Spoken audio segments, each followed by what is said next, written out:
sport fans watching around the world.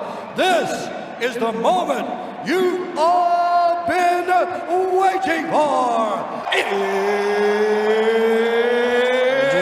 Let's get straight into the episode.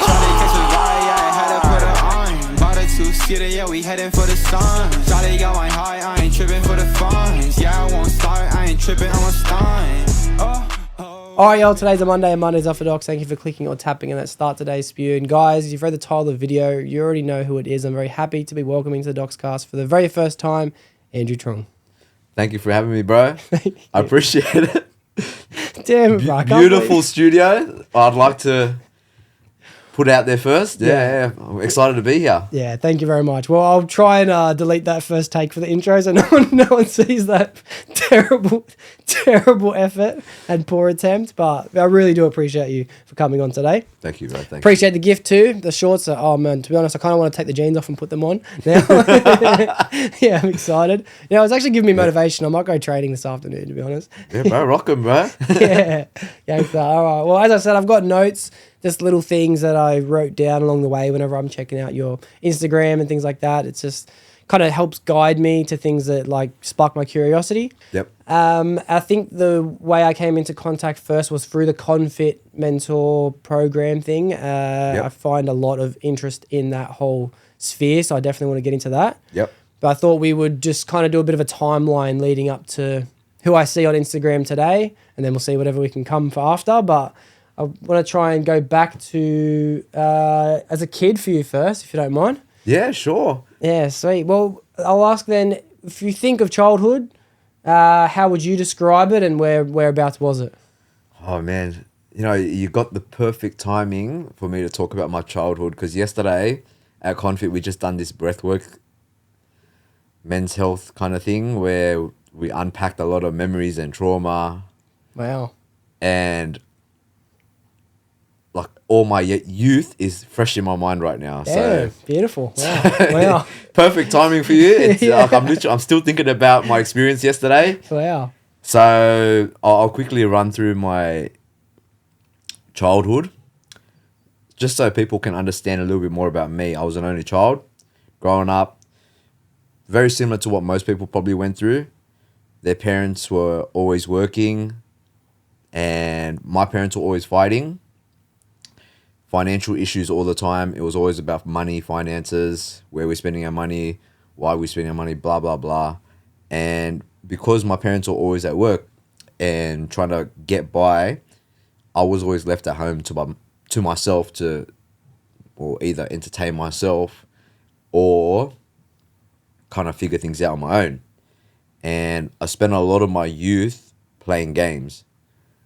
But being the only child, my parents also put a lot of pressure on me to really excel at the dream of going to uni, becoming a doctor, becoming an accountant. It's like a high-paying income job. Yeah. So they were always pushing me to study hard. And I had a lot of pressure growing up because they put me into tutoring. But when I'm at home, but I just want to play games. You know? I just want to be a kid. Yeah, of course. I just want to be a kid. I just want to play games. Yeah. And then when they were home, they were always pushing me, especially during school holidays. And growing up, that was like my primary school years. Eventually, when I got to high school and you become like closer to the friends that you hang out with, you start going out more. And like, you know, I just wanted to be around people because at home it got lonely a lot of the times. So I guess eventually I fell into, I wouldn't say the wrong crowds, but I just fell into like a whole bunch of different crowds. And eventually I fell into a crowd where, I don't know if you know, but like between the ages of 18 to 21, the party scene's pretty much probably the same in every area. Yeah. Yeah, you go out, clubbing, drinking, you got uni life, uni friends, and all these different groups are mixing. And drugs and alcohol is very, very common in that age group. Yeah. And eventually I was struggling with money to support that lifestyle, and I saw an opportunity. I'm like, oh, well, if all my mates and friends are around me are getting high, I might as well supply them. Yeah, of course. Yeah. Yeah, so I got into that opportunity, and I got arrested carrying MDMA into a festival. What festival, if you don't mind me asking? Stereosonic. Oh, yeah. Yeah. Back in the Rest olden in days, peace, yeah. Actually, I'll quickly rewind. I forgot. So I spent a weekend in jail because police raided my house looking for pills because someone tipped them off, and they found a firearm. And then I spent a weekend in jail, or spent a week in jail because of that. I'm surprised it was only a week, to be honest. I got bail because what did I get bail? First offense and all that. Yeah, I got bail, and then my lawyer ended up beating that charge because the firearm that they found, they tried to put it on me because they were searching my house because they were after me. But they found it in my parents' room because my parents confiscated it off me. So even though they charged me with possession of firearm, it wasn't actually in my possession. Yeah. My parents had confiscated it off me. Yeah. Yeah. Okay. So moving forward, I spent a week in jail because of that. And that's, sorry to cut you off, I do this a lot, but at what age was that first offence? That first offence was roughly when I was about 20 years old. Yeah, okay. Yeah. Yeah. Yeah, so anyways, and it was only like a BB gun too. It wasn't an actual gun, but they classified it as a firearm. Yeah, well. Yeah, so that's what I got charged with. And then you go inside jail, and at first you're worried about everything, and then it wasn't too bad. It wasn't too bad after a week. Like, my first night in jail was horrible because it was the dirtiest place I've ever been in my life. There's cockroaches all over the wall. Yeah, what jail? Where was it? Silverwater. Yeah, so okay, when you go through Silverwater, there's a remand, like a reception unit where everyone has to go through. And man, I remember my first night. I walked into the cell, and there was cockroaches all over the wall. You had this orange light come through the cell window. And I remember looking at the shower, and it was rust and just mold and ugliness everywhere. Yeah, because no one ever cleans those cells because it's a reception unit where everyone just has to go through. Anyways, and I remember lying there in the hospital blankets because that's what you get. And I could hear people screaming in the middle, and I'm like, "What is this? No. What is this?" Fuck. Yeah, what? I was just, I Yeah. I wouldn't say scared, but I'm just. Yeah, I would be Shocked at least. Shocked and terrified. Shocked and terrified at what I got myself into. Yeah. Anyways, I knew I was getting out too because from the courthouse, they gave me bail. But one of the bail conditions was I had to give up my passport. But the coppers took my passport when they arrested me. So it was in my property somewhere. But I couldn't give it up because it was in my property. And I didn't know it was in my property. But the coppers put it in my property. Anyways, my parents are looking everywhere around the house, flipping it upside down for the passport, not knowing that the coppers have taken it. Oh, God. So it took them a week for my parents to come in to so I could sign out my passport to them so they could give it to the judge for bail conditions. Yeah, yeah. And then I finally got out. Yeah, okay. But before I got out, they moved me into another unit, which was a lot more cleaner. I think it was like pod 7 or 8, one of the working pods. Asian boys and all that. And then I was like, well, this is clean. This is not bad. This is way better than where I was. Like, the living conditions was completely different. So I didn't think it was too bad. And I got to hang out with, like, back at that time, jail was racially divided. It's not so much racially divided anymore, but back then it was. And I got to hang out with my own people, and I got introduced to different people. And I felt like I was not at home, but I felt a lot more, I'd say, a sense of belonging. Yeah. Anyways, because I got out after a week, I'm like, that's nothing. Fucking, is that jail? It's a week. It was alright. So it didn't scare me too much. I wasn't too worried. Anyways, fell back into the same circle of friends, same circle of people, and I just I'd say I got introduced to selling heroin at the time because I guess, like, you get a bit of street credit when you go inside. You know, you come out and you're still living, breathing, and walking. You get a bit of street credit. Mm-hmm. So a friend of mine at the time introduced me to his relative where I started selling heroin for. And then I went deeper into that lifestyle of selling heroin, and I guess the money I made from selling heroin was fast money, easy money, fast. As quick as it came in, yeah, for sure, was as quick as I spent it. Yeah. I didn't think twice. Anyways, because of that reckless lifestyle, I eventually ended up in jail again, but this time for 4 years. And how long of since when you got out the first time until you got caught the second time? I think it was about 2 years. Okay. I think it was about 2 years. Yeah, or maybe a little bit less than 2 years. Yeah. Because a little bit less than 2 years. Okay. Yeah. Yeah. I'm gonna take a quick couple pauses before Yep. we get into the next chapter of this. So many things spark my curiosity, and as like I also like to share experiences along the way as well. Yep. I definitely related when you said it's between the ages of like 18 and 21. It's a massive drug and party scene, I guess, for most people, but that kind of starts a lot earlier, and it's what leads people by the ages of usually 18 to 21 to get that realization that like, oh, maybe I can start making money in the same process, you know, because most of the people I know that even got introduced or had the idea of just selling to the boys, everyone was around the ages of probably like 16, 17, 18 at the time when that all started, and it wasn't until the ages of like 18, 19, 20, 21 that people already had themselves enough credibility to just be able to produce and sell to so many more people, you know. Yeah. And being a lonely only child and feeling that, like, did you feel what I felt? Because I'm an older brother, and I noticed that as an older brother, you actually kind of feel very similar to people who are only child because you haven't got anyone above you. So did you find yourself when you started to reach out into high school hanging out with older kids a lot, or you mostly surrounded by people your own age? Yeah, no, in high school, it was always people my own age, but you always looked up to the older boys. Yeah, yeah. So obviously, because your friends are the people you spend the most time with, and that is usually in the classes that you're put into with people. But we always looked up to the older boys, mainly because I don't even know why we looked up to them now that I look back. Like, even though like at the time when I was young, it seemed cool. Yeah. Like, they were jigging school, they'd cut the wires and they'd jump the fence. They were smoking out the back. Yeah. They were getting into fights with other schools.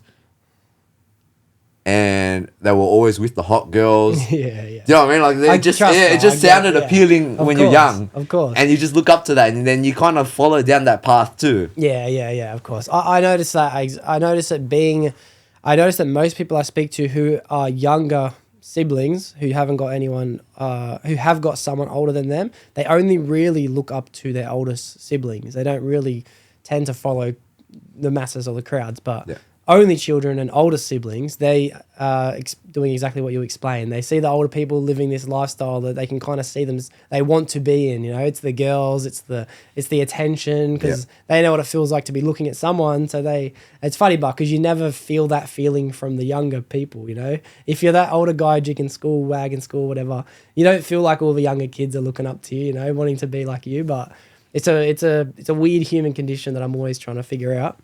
And that first week that you spent in jail, and you said you were surrounded by like other Asian people and stuff, and you felt a bit more comfortable, I guess you kind of explained. Was that a bit more of a similar community that you were hanging out with from outside of being in jail? Like, were they kind of like the same? I'm not saying everyone that you hung out with outside of jail was, you know, criminals, I guess, but were they similar? Did you feel a bit more at home? It was a little bit different because the people that I met inside jail in the first time that I went in, it was like they were a lot older than me, and it felt like they were looking after me more so because I was like fresh in the system, and they were just telling me the ins and outs and all that. I felt like, okay, well, these guys have done a bit of time clearly, and they're just guiding me and just looking after me, whereas the people that I was with on the outside were just really The boys. the boys, my mates, you know. So sorry to cut you off again, but did the guys in jail, were they coming from a place of, you know, you shouldn't have done what you're doing, I hope that you don't continue to go down this road, or was it just like, this is what it's like in here, this is what you have to do in here? Actually, both. Okay. Yeah, both. Okay. They're like, I've met so many older boys that will try to push you down the right path, and they'll talk about family and that, and you know, they have good morals, but at the same time, they're also very accepting of the politics and the rules that have to, I'd say, be followed living in that community or that area. Yeah, Yeah.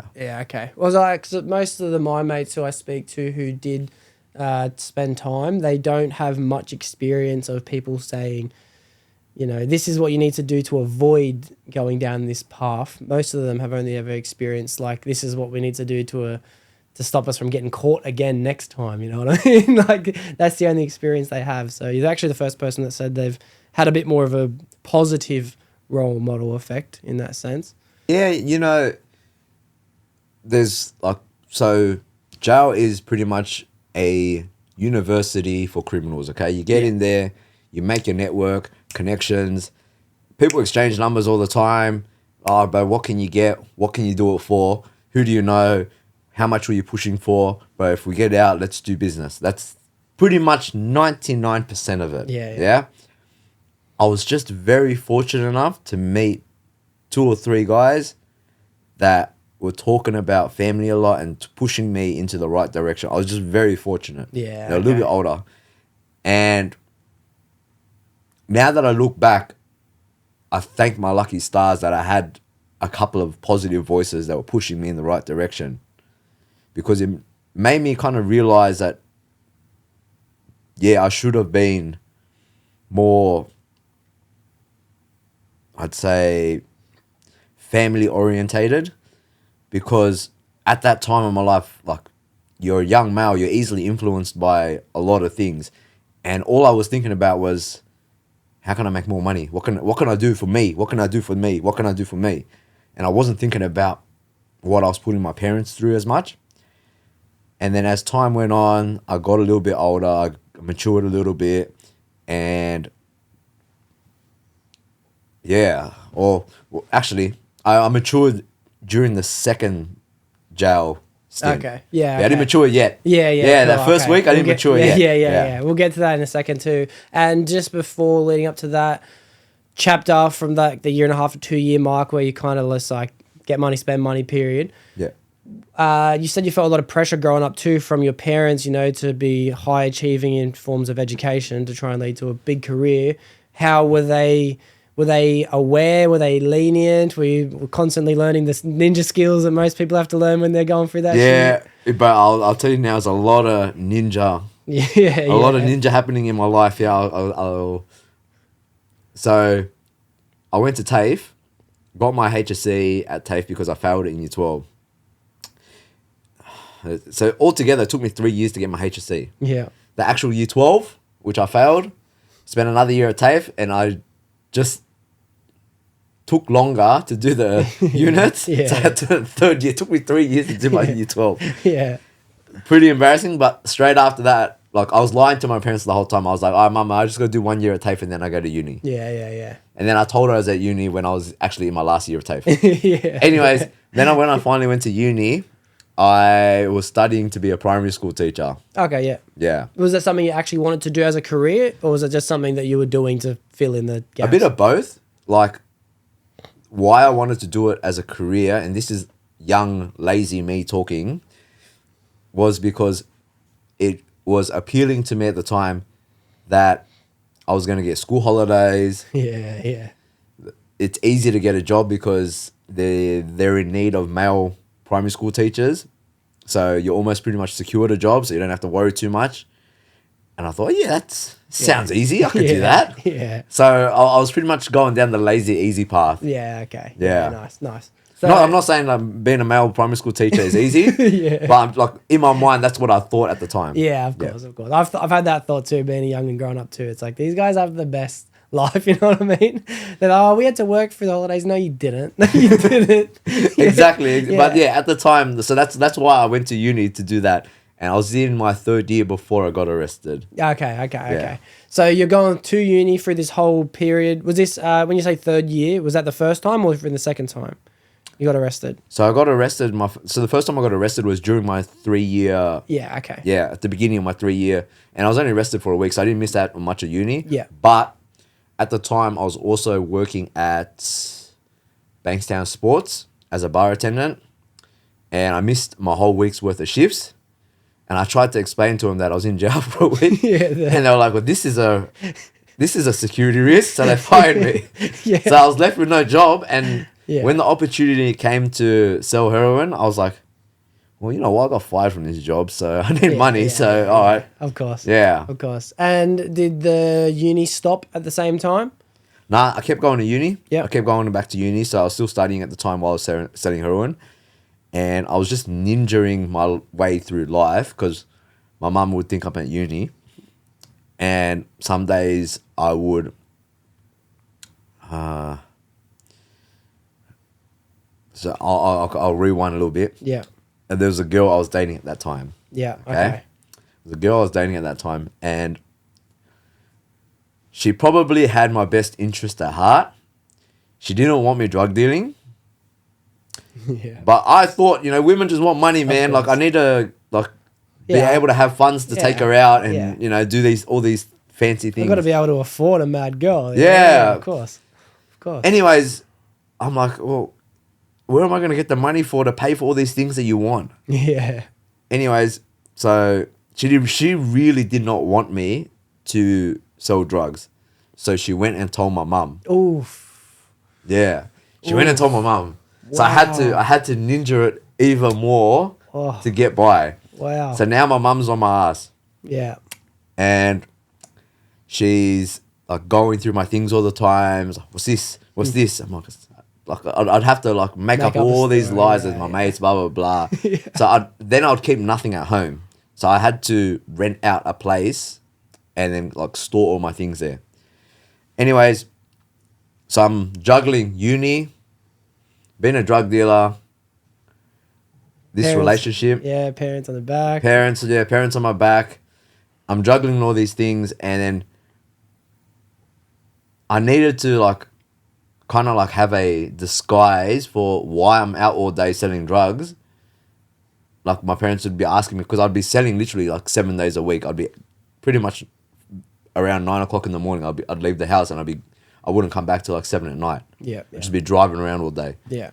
Anyways, so I needed a way to kind of mask all of this. I didn't have a job yet. So I just started wearing nice dress shirts, nice dress shirts, button up, started looking like I was working in an office, That's wild. Yeah, go on, but anyways, and just in case I got pulled over too, I wanted to look reasonable. Yeah. Like I was on the way to work or something. Yeah. Anyways, so I can't remember the lie I told my mum at that time, but it was something to do with office work. Yeah. So that's me juggling all of that, and then eventually I got arrested. Yeah, okay. That's wild. It's good to have a backstory, but you went deep, bro. You went deep with it. That's hectic. I remember a similar thing too, where it's and I'm not, everything's allegedly at the end of the day, but just driving around sometimes when you shouldn't be driving around. Yeah. It's always easy having just a tradie shirt on, to be honest, because you're always coming to and from a job. It's always been. Bro, you know how many times before I started wearing the dress shirts, because I wanted to look a little bit more fancy on my Instagram. Yeah. I was wearing the tradie shirt, and there's so many times. I remember this one time, I got pulled over. I got pulled over in Marylands or Granville, between there. And I was wearing a tradie shirt, and I was kind of speeding too. Yeah. Cop pulls me over. Here we go. And he's like, any reason why you're speeding? And I'm like, oh, it's just rushing to the brothel. And he had a laugh, He had a laugh, and I was wearing the tradie shirt too. Yeah. He had a laugh, and he went back to his guys look, mate, the brothel ain't going anywhere, yeah? So just take it easy, all right? And he will let me off. And I'm like... That is the wildest statement to say to a cop too. If I was going to think of anything, that would be the last thing I'd think, I'm in a trading clothes rushing to get to the job. You know what I mean? Yeah. Well, it worked. It worked. It worked, but I was like... but... that's how, after that, I was like, oh, I should have probably worn the tradie shirt more often. Yeah. Or when I did get arrested, I was wearing the tradie shirt, and that wasn't enough. Yeah, okay. Well, to be honest, if you're gonna make up a fake job, choose to do any fake job for your career, bro. Why theoretically get your hands dirty all day when you can theoretically sell houses or start meetings, bro? Yeah, I like it. Yeah, but then I got arrested. And then that's when I did my second jail stint. Yeah, okay. So let's get into that. So how long was the second stint for? 4 years. 4 years, yeah. That's right. Was it also at Silverwater? So my whole 4 years, so when I first went in, spent maybe a week at Silverwater. So Silverwater's kind of like a transit. And then they push you out to other jails where there actually has beds, because Silverwater probably is, because Sydney's a capital city, very high population, so very high turnover of inmates. So people are always getting arrested, and there's not enough jails in Sydney to house everyone. So they kind of push you out to the farm jails. Yeah. So you don't spend that long in Silverwater. So within a week, they sent me out to Bathurst. Yeah, okay. Yeah, so I spent my first year at Bathurst, second year between Parkley and Windsor, third year I spent at Oberon, and my fourth year I spent back at Silverwater. Yeah, okay, well. All right, well, that Bathurst year would have been a shit year because I know how cold it gets there. One of my mates just did a good stint there, and he said that like they had sometimes no hot water, just cold as fuck, just, oh my God, to be honest with you, that's the nightmare for me. Yeah, it's the worst. I'm not gonna lie, bro. What he said was true, man. Like, Yeah. no hot water. It was during winter, because there's only 8 showers per wing. 8 showers per wing, unless it's A wing. A wing's, oh no, yeah, there's 8 showers there too, up and bottom, yeah. So there's 8 showers per wing, and because at Bathurst, the way they run it, or the way they ran it when I was there, was you're in the yard all day. They kick you out into the yard all day and you're in the yard. As soon as they open up the wings again for you to come back and shower around 2 o'clock before you get locked in, everyone's rushing in to have a shower. And you just got some blokes that just spend longer in the shower than usual, and you're not going to fight someone to, Just to have a shower. Yeah, just to have a shower. So you either get in, you line up, get your hot shower, or you just wait till the end. Yeah. Like, Oh, so it's a running out of hot water thing. yeah, it ran out. So it always wow. ran out. Yeah, hot water ran out. And, Would that cause a lot of fights and arguments? It would, wouldn't it? nah, not really. Like, you complain about it, but you could fight over water.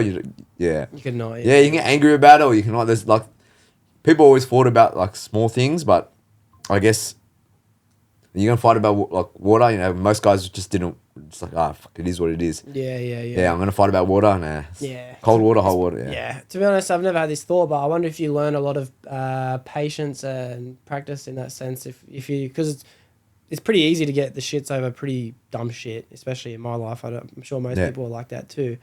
And even living with my brothers and sisters, like, get the fuck out of the shower. You know what I mean? You've been there for half an hour. Yeah. But when it's something more, as a bit more severeness to, or I wouldn't say it's a suffering kind of environment, but it's definitely a lack of dopamine kind of environment where there's not too much going on. Maybe was it easy enough to learn some more skills about what's important and what's not important to get the shits over? Yeah. For me, it was, because I realized what's worth fighting for and what's not worth fighting for. Yeah. But there was a lot of guys in there, and, like, man, jail's all ego. Just a lot of guys walking around with egos, especially the young ones. Young ones got testosterone in their body and they want to prove themselves. And some guys would fight over the smallest things, bro. Yeah. Like, and that's fair enough. Like, I'd say their ego was to not take disrespect. Yeah. Do you know what I mean? And, like, and being respected was most of the time a lot of guys' most important thing that they wanted. And that's fair enough, because when you are respected by most people, everyone in the yard, I'd say you don't get treated like shit, and you kind of have, like, more power in the yard. Yeah. So I guess for some people, they were willing to go through all the violence all the time just to have the respect, just to have their jail time a little bit easier. Yeah. Because it is easier when everyone respects you. Yeah. So it's more like everyone's kind of looking for the same thing, and that's as being as comfortable as possible. It doesn't matter whether you're in jail or out of jail. You want to be as comfortable as possible. So for them to find that comfort zone, they had to feel like there was nothing that no one could take from them. They could do what they want, but it meant they'd lose that comfortability of having to fucking, they have to fight everyone all the time. Yeah, bro. I see my mate. He lost it over a game of chess. Oh, yeah? Yeah. Bro, how could you lose it over a game of chess? You either win or you lose. Like, No, but here's the thing.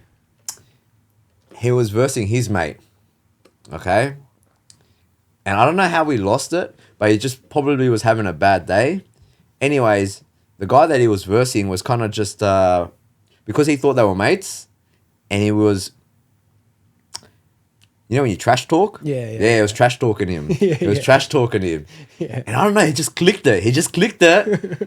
And it wasn't like he bashed him. He was jumping on his head and everything. He wouldn't stop. God. Oh my God, bro. But like, that taught me a very, very valuable lesson.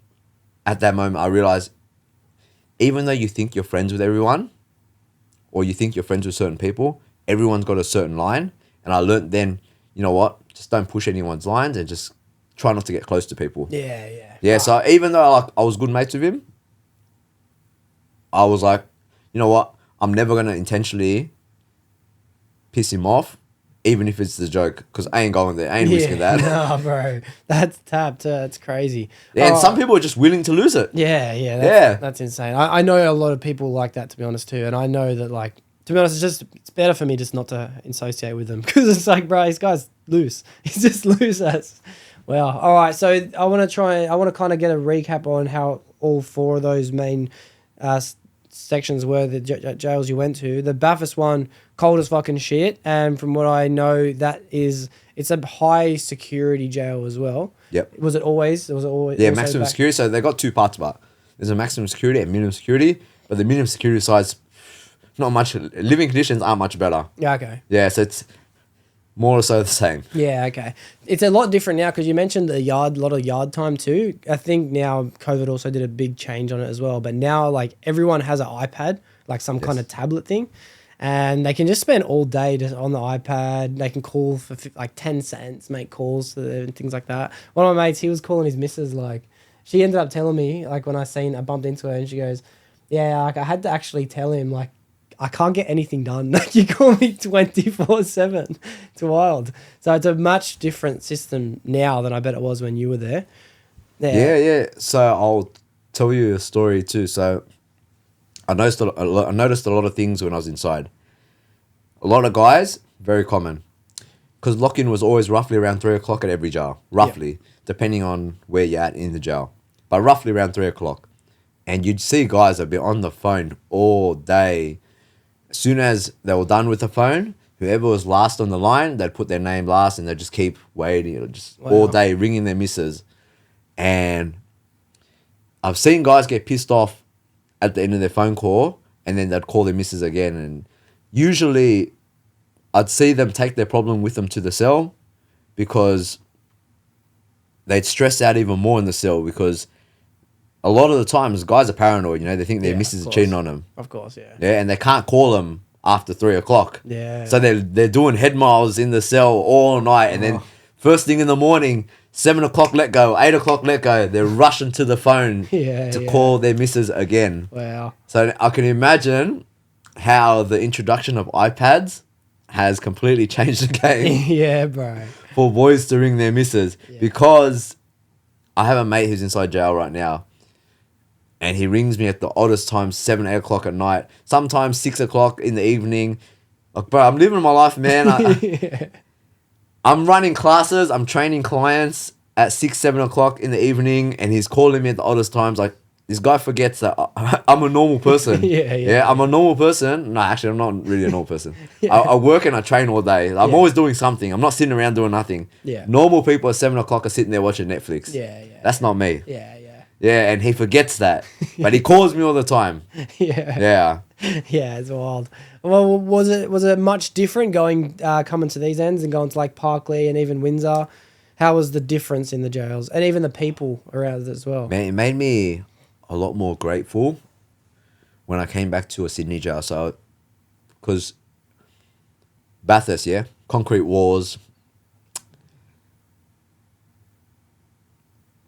I'm not going to say that I didn't feel at home there, but it's an Indigenous jail. It's run by Indigenous inmates. So, like, obviously the guards are the ones who run it, The screws are the one who run the jail. But realistically, inside the jail, the politics, the Indigenous people, because they're the main population. Yeah. So their boys are running the jail pretty much.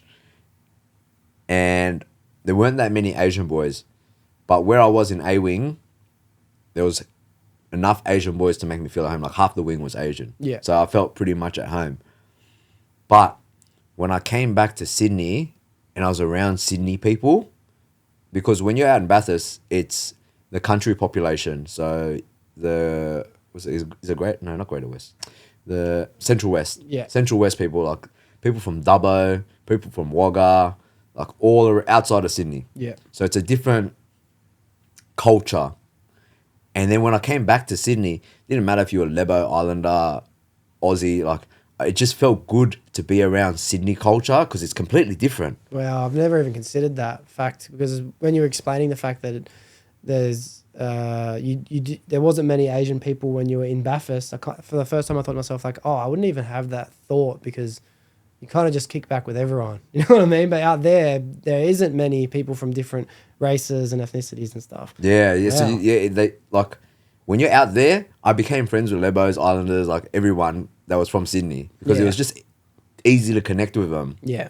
Because you understood pretty much very similar upbringing in Sydney if you're from the area. Yeah. And when I came back to Sydney, it felt like I was coming back to home because one, it was easier for my family to come visit me, an hour drive versus 3 hour drives. And a lot more Asians.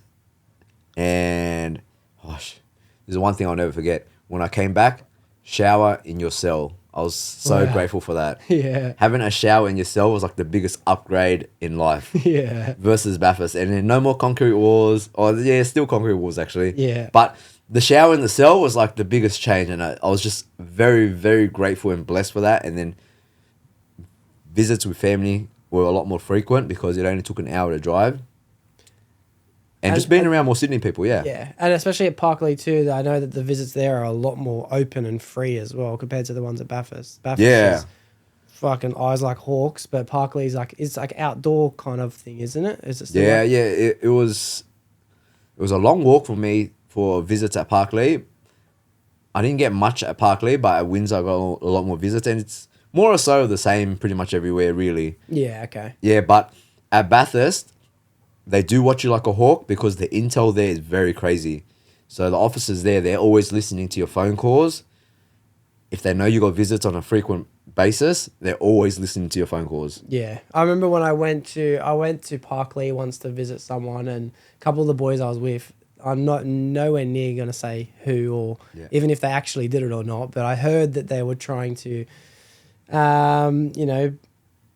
say hello to some of the boys in there, and they, even when they got caught doing dumb shit, they kind of just got a slap on the wrist. They weren't really in much trouble for it. But when I went to Bathurst, my mate who went with me said, "Hey, I've got a surprise for you." It literally just says, and by surprise he meant he's bringing me. Yeah, that was a surprise. Yeah. When I pulled up there, they stripped everyone, pulled my car apart, emptied my toolboxes, tool bags, just scattered everything there.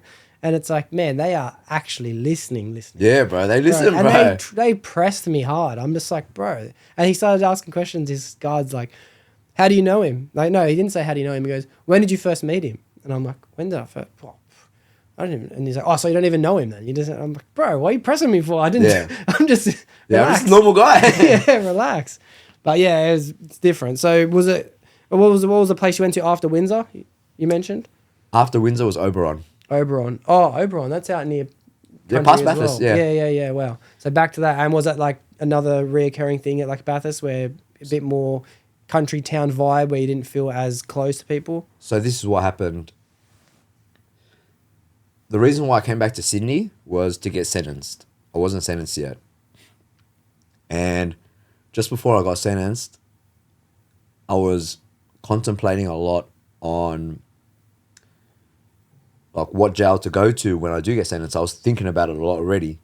And originally I wanted to stay in Sydney. So I wanted to go to the minimum security part of Windsor or go back to Parkley or Silverwater. One of the three. Those were my options. But Do you have any say? Like, is that... you can ask, Yeah. but they don't give you preference because it's just whatever beds are available. Yeah, okay. Yeah. So when I was sitting there after I got sentenced, I asked to stay in Sydney and they go, you don't get much of an option. They're not going to put you up on the priority list of staying in Sydney because there's just that many people getting sentenced and there's that, like, the beds are full. So my only option was to go out to a farm jail. And at Oberon, they run this course called the Young Offenders course. And if you complete that course, it's only 4 months. You get to have the highest level of minimum security. So that's when you get the ankle bracelet, you get to go to work outside of jail, you get weekend leave or day leave and then weekend leave. Yeah, yeah. So you get like the most privilege. Yeah.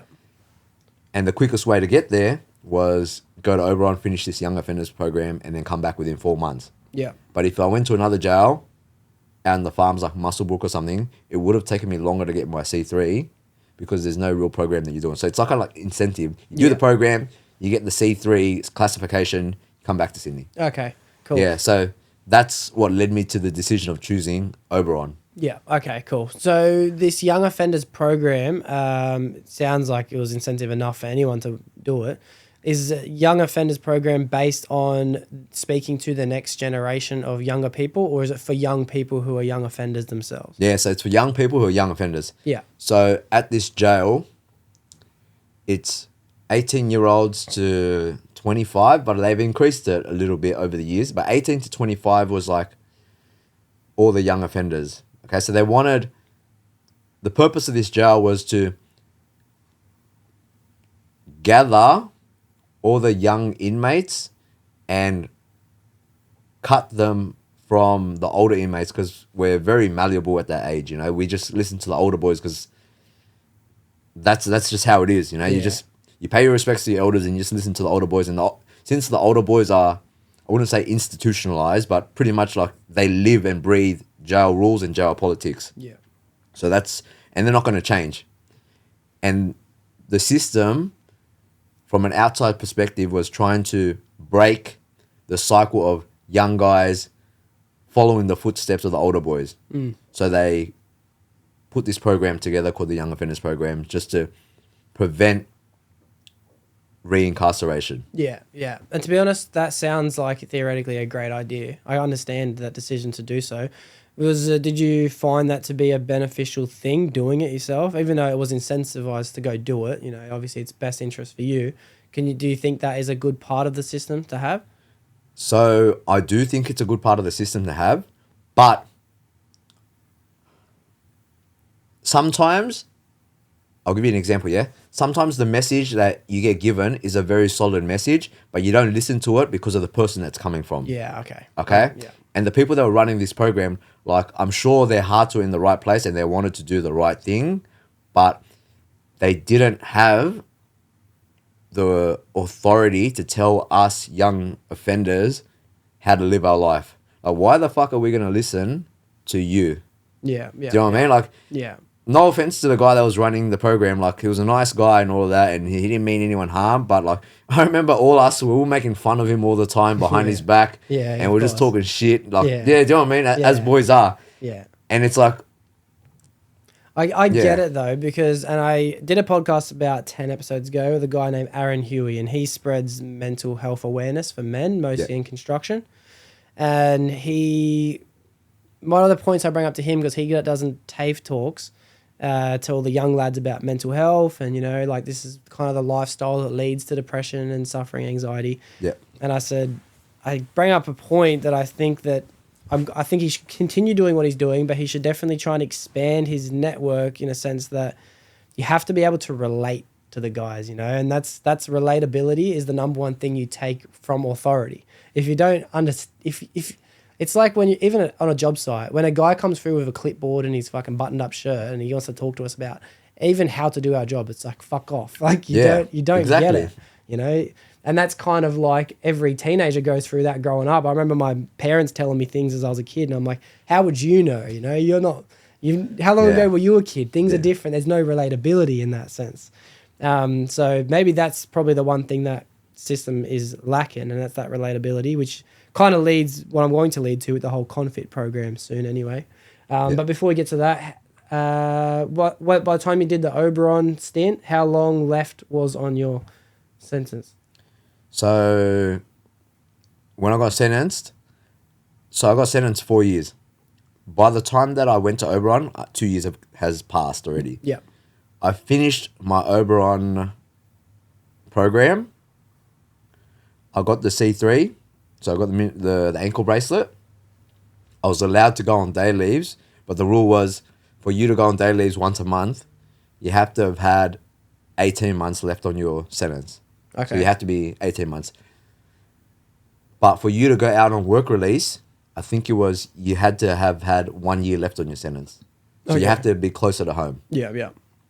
Because by the time I got my ankle bracelet, I was only 2 years and 6 months into my sentence. Mm-hmm. So I still had a bit of time before I could start work. Yeah. So I thought, I'll just hang out here at Oberon for a while, because the jail was actually pretty good living conditions compared to other jails. Yeah. So what I mean by that is, besides the fact that it's in the snows in the middle of nowhere, Yeah. I did enjoy seeing kangaroos in the middle of winter hopping around. Yeah.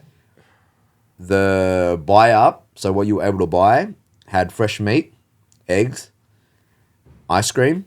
Oh. We had foxtail. Oh. Like the living That's conditions alright. was pretty good. Yeah, Foxtail's alright. yeah. bro. Living Yeah. conditions wasn't too bad. And the only reason why I decided to go to that jail also was I promised myself that I would start training if I had a better diet to complement it. Yeah. And that was one of the reasons why that was one of the excuses that I was giving myself to not train before I went to Oberon. But I did tell myself, nah, when I go to Oberon, there's gonna be fresh meat, there's gonna be protein. I have to train and I will train. Yeah. Nice. So for me to stay there also, that was one of the reasons that kept me there for another 6 months, because I wanted to make use of my training and my diet, and I didn't like change too much. Yeah. So I didn't want to come back too soon. Yeah, okay. And this thing you were telling yourself to start training once you have the diet in place is kind of an overall knowledge on knowing that you need to have enough protein to fill your muscles once you've teared them. So what experience did you have in training before that mindset? Did you ever train growing up? Were you active with sport or anything like that? So this is, I'll give you another timeline of my fat and skinny phase. Yeah. So in high school, I was a little bit chubby.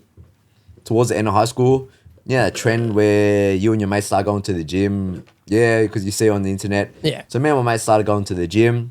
Got reasonably built between 16 to 21. Had a girlfriend stopped training, went out to eat all the time. Kilos, Relationship fat. Yeah. So I got relationship fat. Yeah.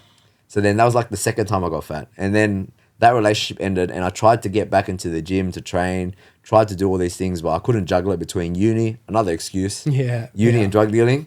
I couldn't juggle it, and I wasn't, like, when I was in the gym, I wasn't even training hard. I was just barely there. Yeah. And then when I went into jail, I still couldn't get into that drive of training. Like, people were pushing me to train. Like, I had the older boys pushing me here and there, and then I just didn't want to train. I just didn't want to. And I remember when I was training inside jail one time, I'm like, what the fuck is this body weight shit, man? I'll just wait until I get out, and I'll do weights, and I'll get big from doing weights. Yeah. Because that was my theory at the time. There wasn't that much education on training yet. I didn't realize that you could get big off doing body weight stuff.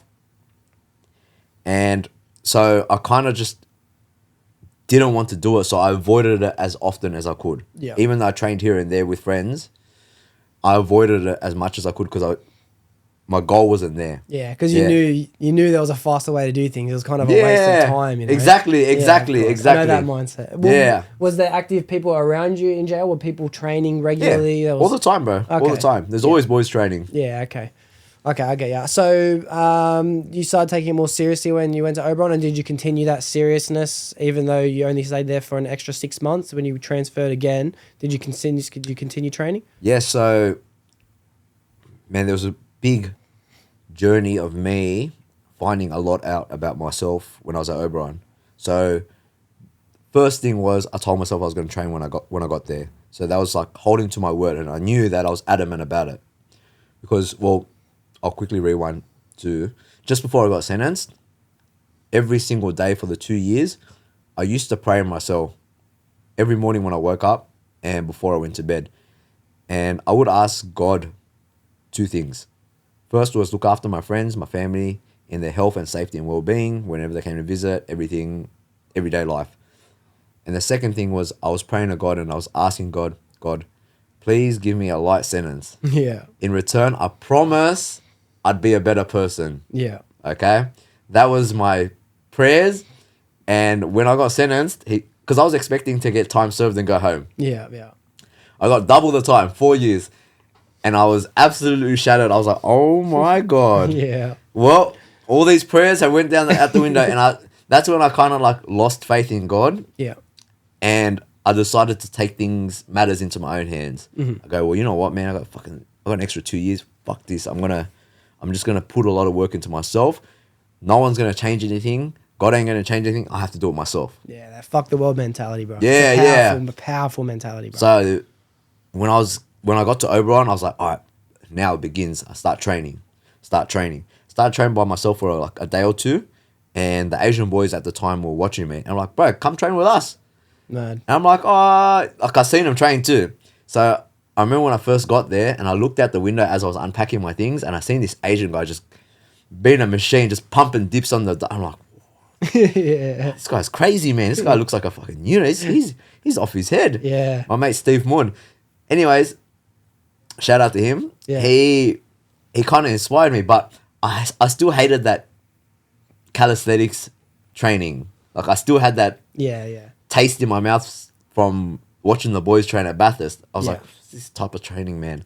Yeah. But because I promised myself I would train and I saw his energy, it looked so contagious. I was like, I want that. I want that energy. I want that vibe, that the way he looks.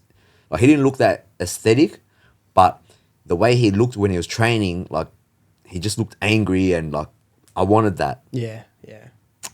And then because he invited me to train with him and I knew I wasn't close to his level, I was like, nah, I don't want to slow you down, bro. Like, give me a week. Give me a week or a bit more to kind of like get my pull-up strength back and my push-up strength and all that back.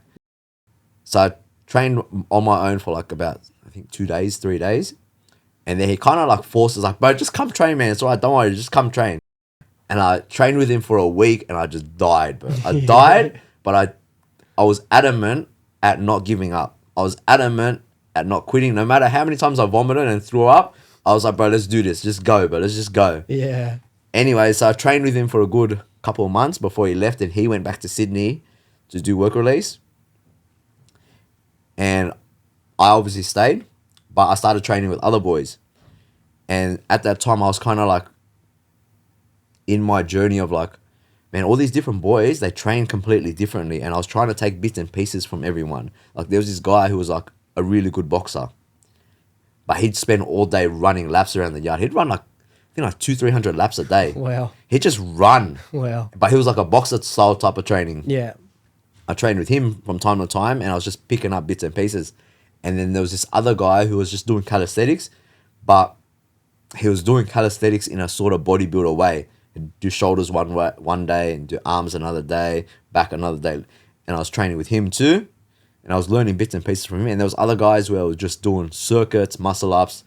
So I took bits and pieces of everyone and I kind of like added that into my own training. And I didn't realize that calisthenics could be so much more, which was fascinating to me too. Yeah. And because I was on this process of learning, I wanted to stay at Oberon for a little bit longer and just kind of like not use everyone, but like utilize the resources that I had around me at that time. Wow. Yeah. Yeah. Yeah, And that's then crazy. because I didn't want to fall into this trap of being reliant on my training partners, I knew that eventually I had to come back to Sydney. And I knew that eventually I'd have to train on my own. So I was trying to like, as I was training with the boys, I knew that this bridge I had to cross eventually. I had to kind of build myself up to be able to cross this bridge of training by myself. Yeah, nice. That's a mad mentality too, because the synergy of training with others is so powerful. Like exercise with anyone else makes the exercise harder, makes it better, makes you push further. But it's that time when you're by yourself and it's like, now he's gonna push me. Yeah. You know? Like I fucking struggle with that too. I started doing abs like a week ago. Yep. First time I did it in like months and months. To be honest, my abs are still so sore. I'm like, he's gonna tell me not to do it. Yeah, Fuck, it sucks. exactly, Yeah. exactly, man. I knew that I had to overcome this obstacle of doing things on my own. Yeah. Yeah. It's why I always train with someone. To me, as much as I can possibly train with someone else, you've got someone there to keep you accountable. And I'm not yet that loud enough voice in my own head to hold myself accountable. So, But you're always going to have better training sessions when you do train with someone. 100%. Yeah. Like, my best training sessions were always with the boys. Yeah. Yeah. I do, and it's crazy too because I do find the fact that when you're training with someone who's more experienced than you, you're able to push yourself harder. But when you're training with someone who's less experienced than you, you can pretty much get the same kind of workout in because you're helping someone up at the same time. And it's not that I want to improve to be like him kind of thing. Now it's the showing off, like mentoring, nurturing kind of thing. Yeah, it's awesome. All right, well, this you obviously continued exercising the whole time you finished off your sentence until you came out. Did you take any breaks or anything like that? Like, nah, bro. So after I came back to Sydney, I trained by myself. I started training by myself because when you're in minimum security where you're mixed with all the other C3s, what they tend to do to mix minimum population is to reintegrate you back in, you have to live with inmates that used to live in protection. yeah. That's how they reintegrate them back into the main population. So when you get into minimum security, they make you sign this waiver where you say, I will not bash any pedophiles, rapists, or dogs, no matter what, if I find out about all their charges. Yeah. So Wow, you have to sign, crazy. So I knew that going back into Sydney, I was like, okay. So that means that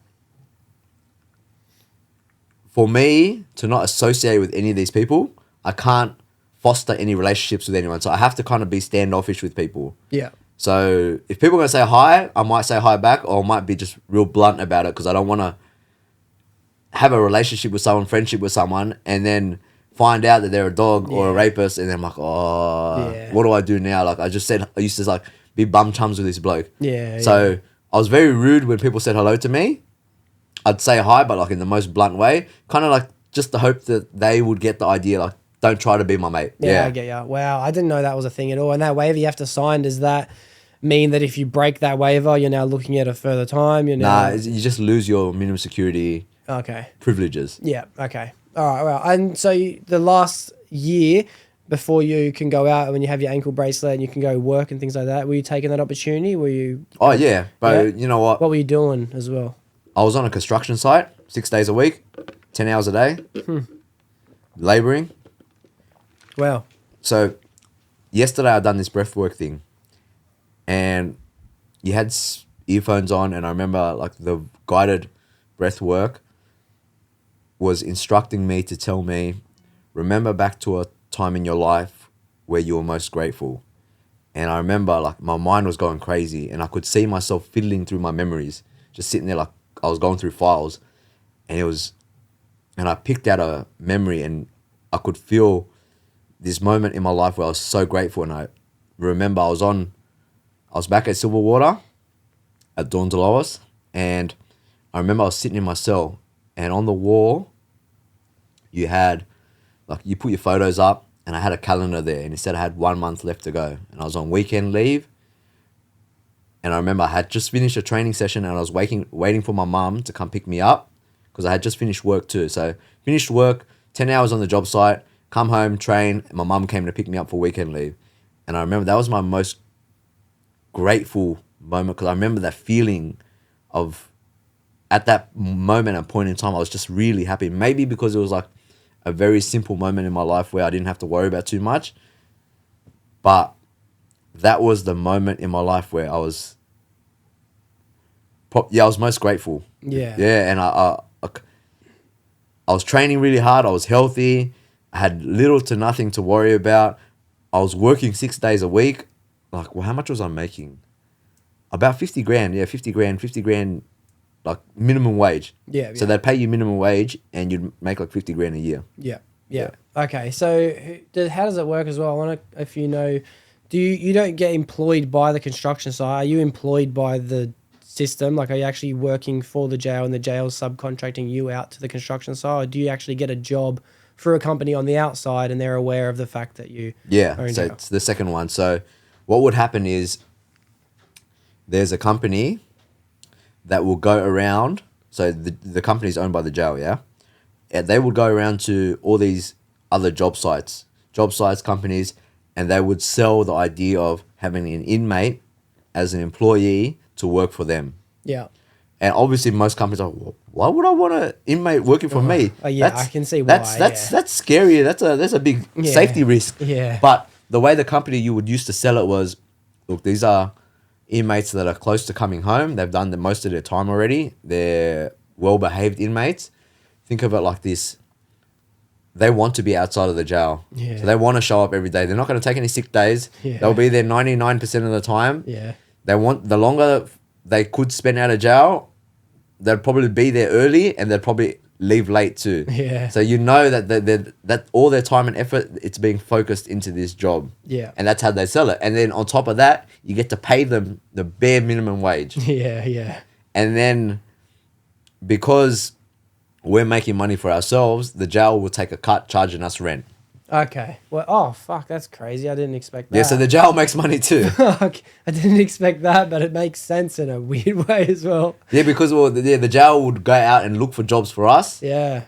And then they'd take a cut because we're making money. Fuck, it's actually a crazy maneuvering little game and a But I'm telling you, man, the jail systems, they're turning over so much money every year. Yeah, I know they are already, but like just the brains and the operation behind that whole system, it's kind of like a three-way mutual agreement. Everyone kind of benefits from doing so. That's crazy. All right, well, what were you doing in the construction industry? You're saying you're doing labouring. Was it you were on multiple different sites and stuff throughout this time, or you just based on Nah, one I just stayed spot? on one site. Yeah. It was just easier for him to track me. Yeah. So I was working out in Neutral Bay, and this is another reason why I think I remember now why I was so grateful when that moment popped up in my memory yesterday during the breath work. I was working in Neutral Bay, and I'd never been in Neutral Bay, North Sydney before. And the job site that I was working on was luxury apartments. And it was like, this building was only 10 apartments, but they were all luxury, like $1 million each. And I would always go up on the roof, and wherever I was on the building, I could always see the harbour bridge. Yeah. And I never, like, I'm from the West, I never really see the bridge. But because I was seeing it every day, I think it just added to my gratitude, and I was just thankful to be there, because it's not a picture that everyone gets to see every morning. Like I come up really early and I get to see the sunrise every morning too. Yeah, yeah. So every day I would be pretty much just labouring jobs, like cleaning around the site, picking up rubbish, and whatever the foreman needed me to do, he'd get me to do. And they kind of trained me up for a certain period of time. You know what a dogman is? Yeah. Yeah, with the crane. Yeah, they trained me up to do a bit of that too. Nice. So, yeah, that was pretty exciting for me. Yeah. That's what I was doing most of the time. Yeah, that's a cool chapter. I can understand that gratefulness in every possible way without actually being there myself. I can only imagine it, but it was like you've come from living in these shit conditions of waking up, and the best freedom you'd get is a bit of yard time through the day, or looking forward to a simple phone call or a visitation where you get some normal people interactions. But now you're getting like an actual monumental structure to look at with a view and water and sunrise, and actually being outside and fresh air and constant interaction with new people. Like, I can definitely imagine it. That would be probably one of the most grateful times in my life. I was going through the same thing. When you got out, did you continue working in the construction industry for any part of time? Yeah, so for a very small stint. So because on the construction site, everyone's seen me work really hard. Like all the tradies that came through, everyone knew that I was from jail, but everyone also had seen my work ethic. And because I used to do like work with my shirt off all the time too, so they seen how built I was too. So like, they knew I was a hard worker, and even on the job site, I was still working hard and maintaining my physique. And I made a lot of friends on the job site, and this sandstone company offered me a job when I got out. Okay. So I did a bit of that, and after that, my mate seen me working hard. So my mate was the logistics manager for Audi, the supermarket. Yeah. Working in the warehouse. And he seen me working hard, and he's like, bro, why you want to be in the sun all day? Come work at my factory, come work at my warehouse. I'll get you a job. You don't have to be in the sun all day and just turn up and just pick boxes all day. You're going to work hard. Might as well work hard in a warehouse. Yeah. And I thought about it. I go, yeah, you know what? I wouldn't have to travel too far. I could still train. Money's not too bad. So I left construction to go work in a warehouse. Yeah. Yeah. Just better conditions. And lifestyle too. Yeah, lifestyle too. Yeah. Meanwhile, I'm still training too. Yeah. And then while I was still training, all my immediate friends and my circle of friends was watching my stories and all that. And they see me still training and they realize that I just got out. So they're kind of like inspired by that. Yeah. And they're like, bro, please train me. Please train me. Please train me. And I had this little light bulb moment where I thought, you know what? If I want to charge people, I need to get certifications. I need to get qualifications. I'm going to go study and get my certs for PT while working at Audi. Yeah. Okay. Yeah, so as I was working at Audi and I was studying at the same time, it was hard for me to juggle my hours because I'd have to get up at 7, be at school by 9. So get up 7, be at school by 9. Study all the way to about 4 o'clock. Finish at 4, go straight to work at Audi, 6 until midnight. But we never finish at midnight because my team was a bunch of Yeah. lazy pricks. Yeah. Not the whole team, but a lot of them, what they try to do is work slow so we get more overtime. Yeah, I've been in those jobs before. Yeah, and oh man, especially during Christmas, bro, we'd work all the way until 4, 5 a.m. Oh. And I'd get no sleep. I'd go home, sleep for an hour, and then have to go back to school. And I was just angry. Yeah. So it made me resent my team so much more. Yeah. So the more I resented my team, by the time I finished studying and I started working as a PT and business picked up as a PT, I go, fuck these guys, bro. Yeah, Fuck yeah. this team, man. I ain't working with these guys anymore, bro. They're fucking losers, bro. Yeah. Slow cunts. I'm going to go work as a PT and Yeah. live my life. Yeah. So yeah, that's how I got into the PT industry. Clients picked up and I was loving life as a PT because after training my client, I'd train all day, be in the gym all day, sit there. Instead of picking boxes and busting my ass, trying to get all my boxes picked so I can get out on time, I was sitting there telling people how many sets and reps to do. Yeah. I was loving life. I was like, this is the life, bro. Yeah. Yeah. Yeah. So No, I can understand 100%. I'm curious as well, and you've definitely made me realize this point without even having to ask the question too. But in being offered this job from the Sandstone company and taking it, having the experience doing so, and then weighing up the difference in lifestyle from going from construction in the sun to warehousing and wanting to maintain training as well. I'm guessing you had enough reflection period by the time you got out of jail to want to do something different than what you were doing before you went in. Yeah. How much reflecting did you do? Because I don't really know how to ask this, but if I going to use myself as an example, I'm always reflecting. I'm always doing a self-development. I feel like my biggest self-development comes from reflecting on what I've done. Do you feel like you've done most of your developing while you're inside or since then? It's a mixture because I'd say my development kind of stopped a bit between when I got out and COVID. Yeah. That period of my life, I kind of stopped reflecting. I was kind of just living. Yeah. Enjoying life, enjoying my freedom and all of that. I'm also not sure, like how long ago was it that you got out? How long ago did you So finish? 2018 I got out. 2018. Okay. Yeah. 6 years ago. Yeah. Yeah. 2018. End of 2018 I got out. So in December. Yeah. Yeah. Okay. Cool. And how long were you doing the construction and warehousing before you got the PT? Literally construction was about a month. Yeah. Warehousing was about, I think, 6 months. Okay. Yeah. Nice. So within the year up from being out, you're now doing fitness. Yeah. I got into fitness pretty quick. The timeline moved reasonably pretty quick for me. And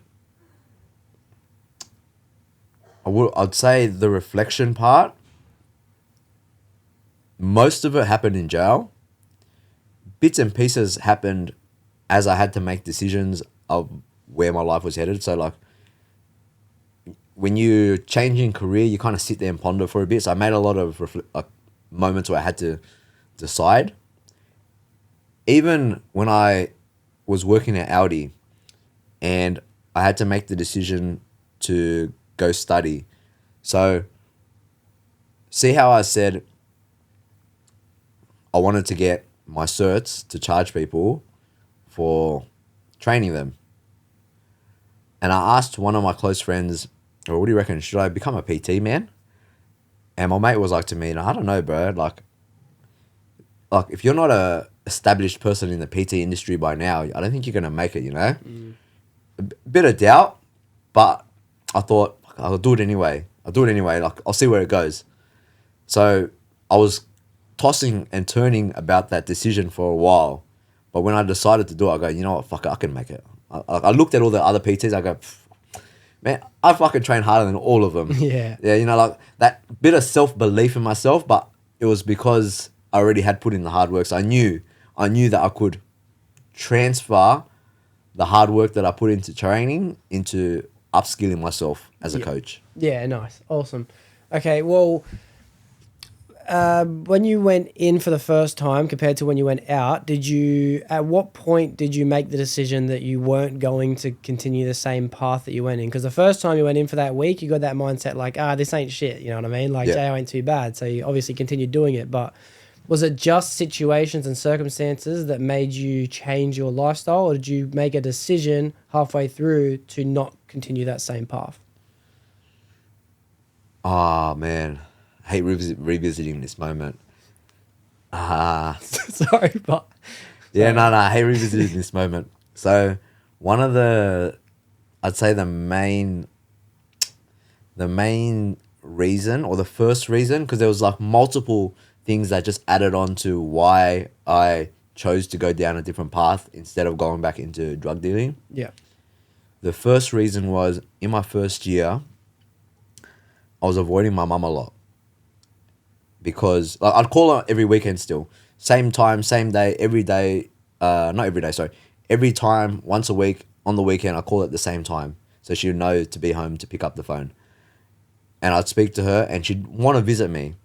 But I was avoiding seeing her because I didn't want to put up with the I told you so conversation. Yeah. I knew it was coming. Yeah, yeah.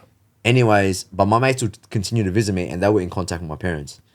And my mates were like to me, bro, what do you want us to do, man? Your mum keeps asking us to come with us when we come visit.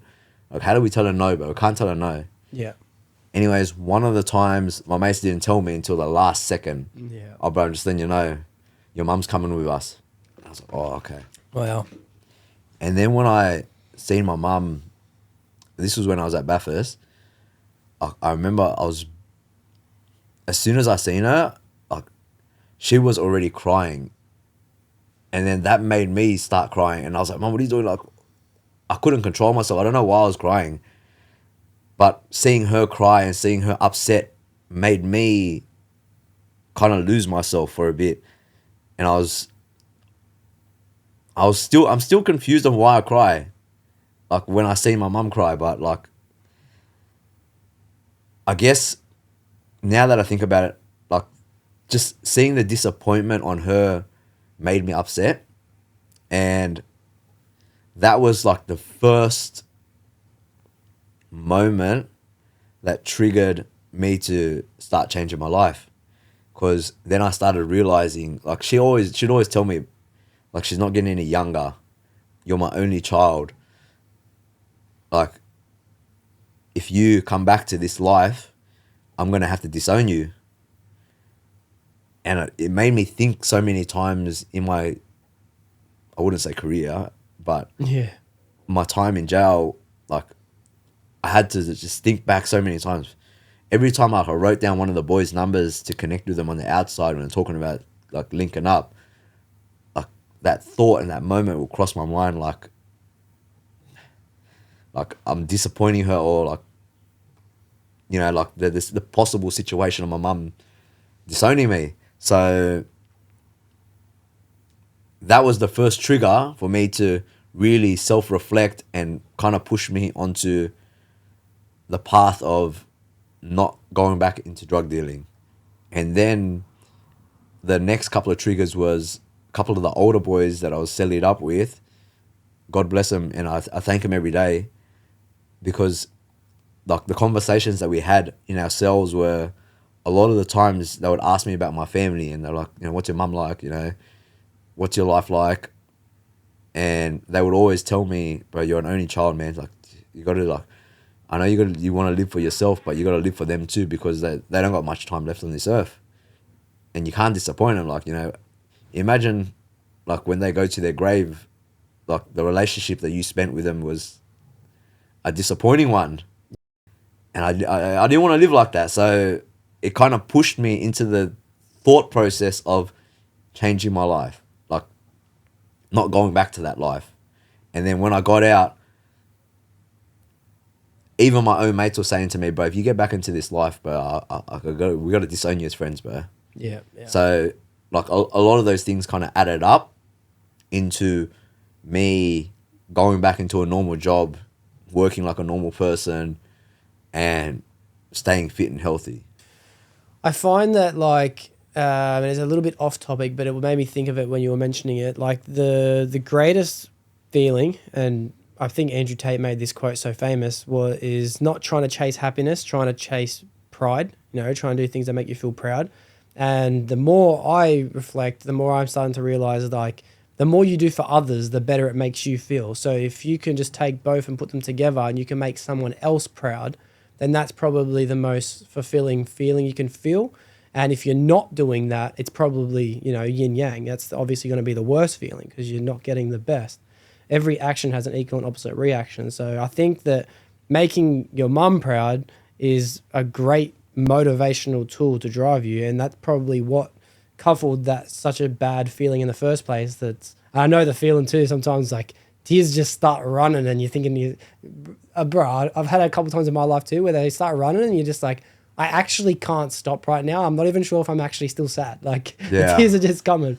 And it's like, it makes sense then if that's because it's the complete opposite reaction to the ultimate feeling of bliss, So obviously the friends that you were hanging around and the connections you were making before when you first went in were, on this other side of the coin of lifestyle that most people don't live, and you obviously weren't hanging out with those same people, and the people who were coming and visiting you and giving up their time, whether it be 3 hours away or an hour away, were they the same people that were influencing you to do the bad shit in the first place, or were they different people? It's kind of hard to say because at that age I had a very large circle of friends and acquaintances, and people from every circle were visiting me, like my good friends and my friends that were in that lifestyle. So no one ever put a gun to my head and said, you got to keep doing this. And no one ever put a gun to my head saying that you got to get out of it either. But the friends that I had that were still doing that lifestyle, they were good friends because they understood that if I didn't want to do it, they weren't going to push me to do it. Yeah. Like, there's one thing that you got to understand about the drug dealing world too, is the moment that you step out of the game, there's 100 other people that are willing to step into the game.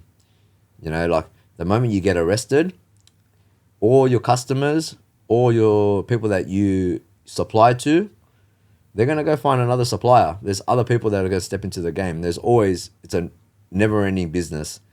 So my mates knew that if I was going to step away from that lifestyle, there'd be other people to work with.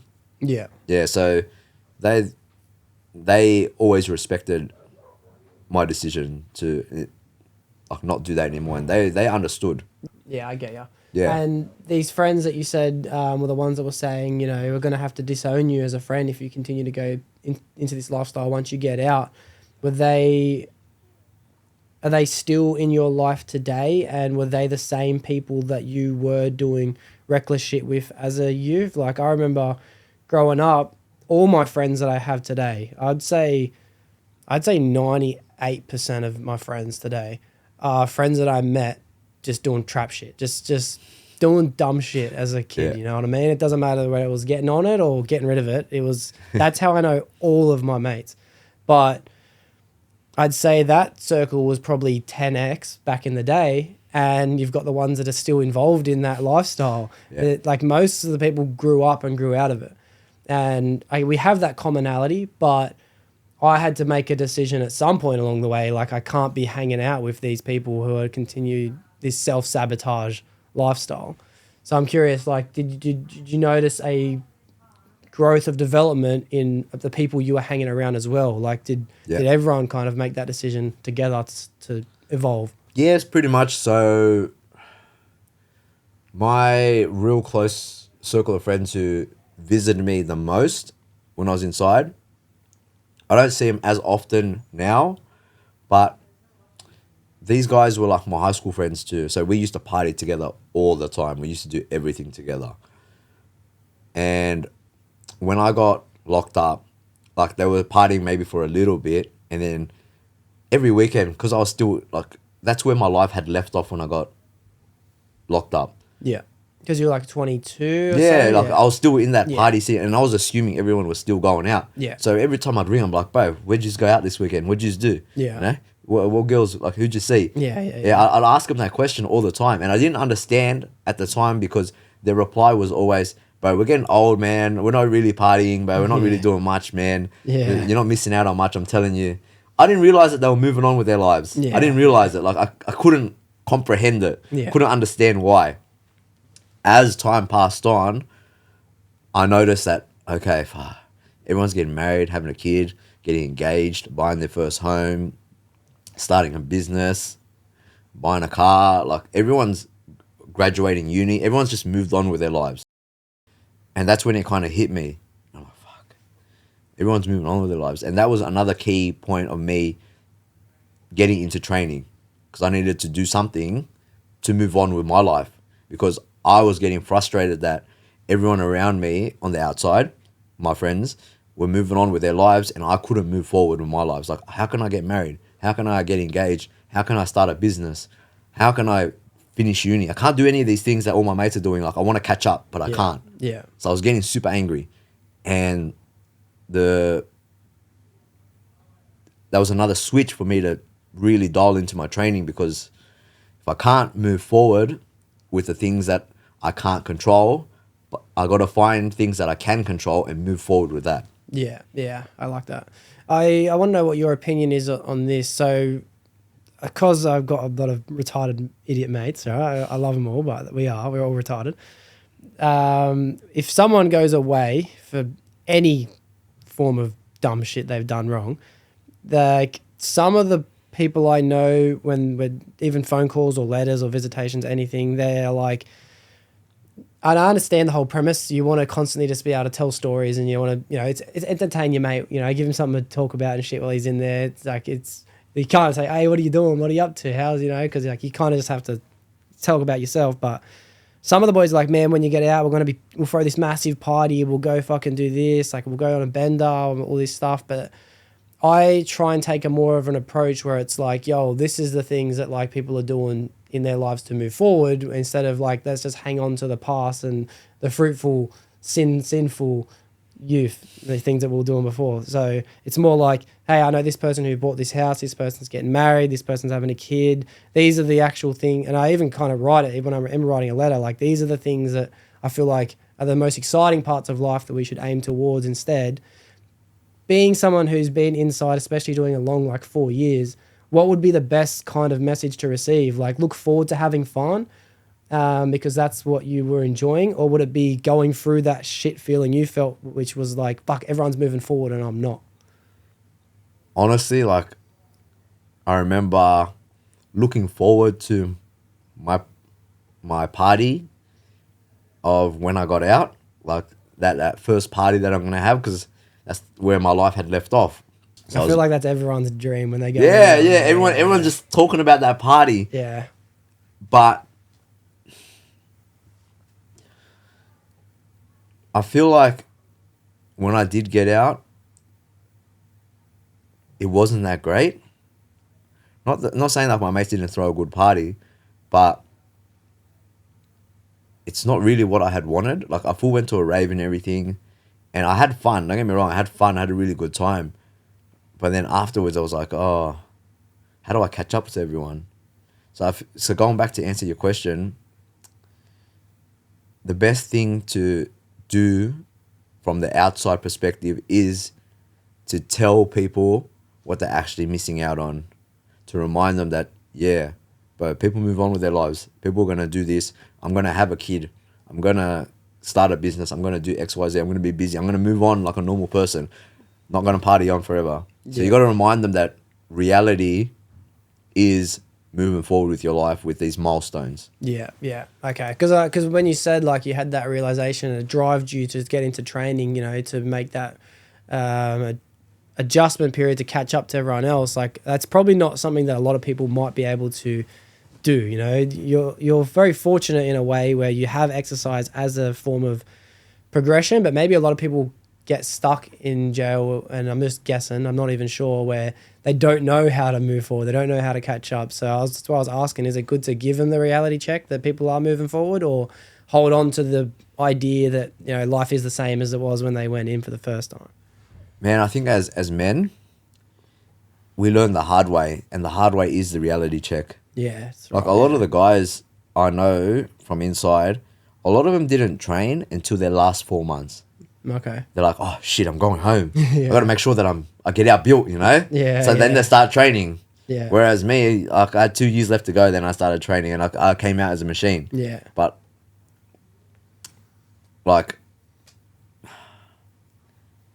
yeah, man, that message of moving forward has to be the hard way, and everyone should. That's the best way to push your friends into the right direction, is to remind them that, the reality is, this is the reality, that your life isn't going to be partying, even especially when you hit 40. Yeah, you got to move forward, man. Yeah, definitely. All right, cool. All right, well, it's been 6 years since you got it the first time, and now you've been, you know, in the fitness industry properly as a career for 5. How long into doing it did you find Confit and start working with that?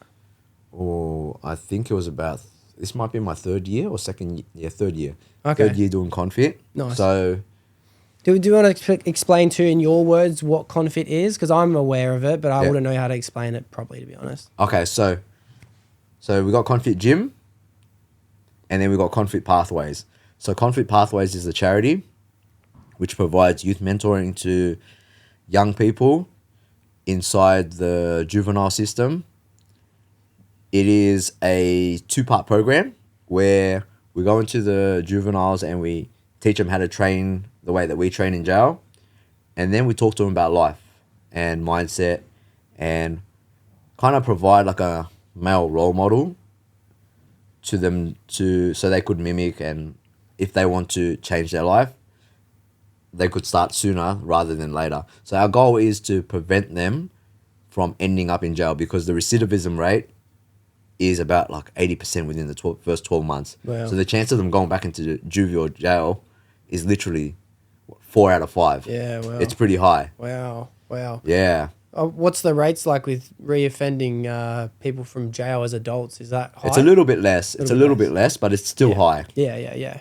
Okay. So this 2-part program, in the charity side of things, what is, like, how long does the training education part come, and how long does the mentoring part come? So at the moment, we're going through some structural changes. We're trying to revamp and improve our program, but we have a program that runs inside the juvie that goes for 9 weeks. So we go in there, train for about 45 minutes, and then we sit and we talk, have a conversation, talk about a couple of things. Like, so we introduce to them this thing called the G code, which is gratitude, goal setting, and being grounded. Just some basic life principles to live by if they want to improve their life. I'm not saying that you can't live by the criminal code, because these kids have it in their mind that they got to be a gangster. Yeah. And being a gangster involves, you know, not snitching, being staunch, all these things. Yeah. But I'm not saying you can't live like that. Just saying live by this G code too. Yeah. Be grateful for the small things. Set yourself some goals and find what grounds you to keep you moving in the right direction. Nice. So it's just to add that on top Yeah. of your routine. Yeah, I'm not like, we're not trying to completely change them. We're just kind of redirecting them a little bit, and hopefully they find their own path. Yeah, that's awesome. So at the moment, when you go visit a juvenile centre, I'm not even sure how many juvenile centres would there be roughly. Would there be, like, in Sydney alone? Would there be like 10? I'll tell you. 500? So in New South Wales, there is 1, 2, 3, 6. Okay. 6 in New South Wales. We've got 1 in Sydney, in St Mary's, 1 in Campbelltown, that's called Reby, and that one's like the young offenders. So like, man, these kids are younger than 14. Yeah, well. Like, but we had like a 10-year-old. Wow. Yeah, like some kids that get locked up. I don't even know how they're getting locked up. Wow. They're literally kids. They're just Yeah. misbehaving kids. Yeah.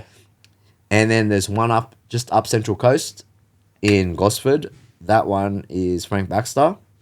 So those are the main 3 that we see.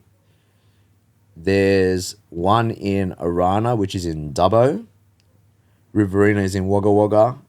And Acmina is up past Grafton. Yeah. Okay. And this thing that these kids get to experience, which I think is such a mad, awesome, beneficial thing. It's one of the maddest beneficial things I've found through the internet, to be honest with you. I love that kind of older brother mentality. Like, that's one of my biggest passions in life, being a good role model.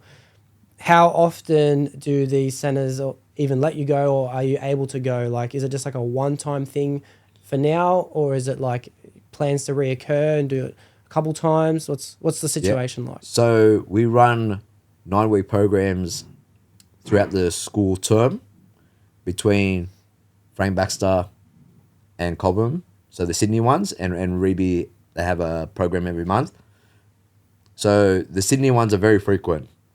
The ones outside of Sydney, we go out there during the school holidays. Yeah. And we run like an intense 2-3 day program Yeah. with them. So we see them continuously for like 4 hours each day. Yep, yep. Yeah. And what's the 9-week program? Is it like once a week for 9 weeks, Yeah. or spread out across the year? Now, once a week for 9 weeks. Yeah. And then next school term, same thing again. Next school term. Yeah. That's a lot then. That's a lot more than I thought it would be. Yeah, man. Look, That's the, awesome. the more time we spend with these kids, the more chance we have to really impact and change the way that they think. Of course, yeah, of course. That was my thought process the whole time. I just didn't want to like ask, like, you're doing heaps, and then it's like, oh no, we're only doing a day. Are you? You know what I mean? So I'm glad. That's awesome. Fuck yeah. All right, well, that's what the charity side of it is. Is that what you called it? Charity? Yeah. So that's, Confit Pathways, the charity side. And once they get out, we provide employment pathways through our partners to, hopefully get them a job, or even education pathways too. So there's a couple of kids that are choosing the education pathway, and they get full scholarships to UNSW. Oh, wow. And what type of classes or courses can they choose to do at UNSW? Like Whatever they want, man. Like, Wow. they just got to get 50 ATAR because they're coming through disadvantaged circumstances. Yeah. There's one kid that's doing engineering, I think. There's another one that was doing business. Wow. Yeah. Damn, that's mad. That's magnificent. All right. So this whole thing is being backed by the Confit gym itself. Is that where the funding's coming from? Yes, to do so this? the gym is a place where we're trying to get into profits so we can redirect all our profits back into running more programs. But also, we also wanted a base, because when the kids got out, it was very hard to mentor the kids without a base. Like, I live out in Cabramatta, and the kids were coming out to my local gym where I was training at and coaching out of. But it was very hard for me to kind of like bend the rules to my boss. Like, hey man, I got some kids. Do you mind if I bring some kids through the gym so I can train with them and mentor them? Mm-hmm. It was like, because it's a proper business, Yeah. So the fact that we have Confit Gym now, it's a place where, okay, cool.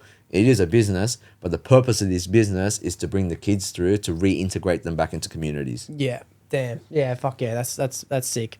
This program that these kids are doing, how long has it been going for? The pathways? Yep. Is that what you call it? Yeah. How long has Pathways been operating for?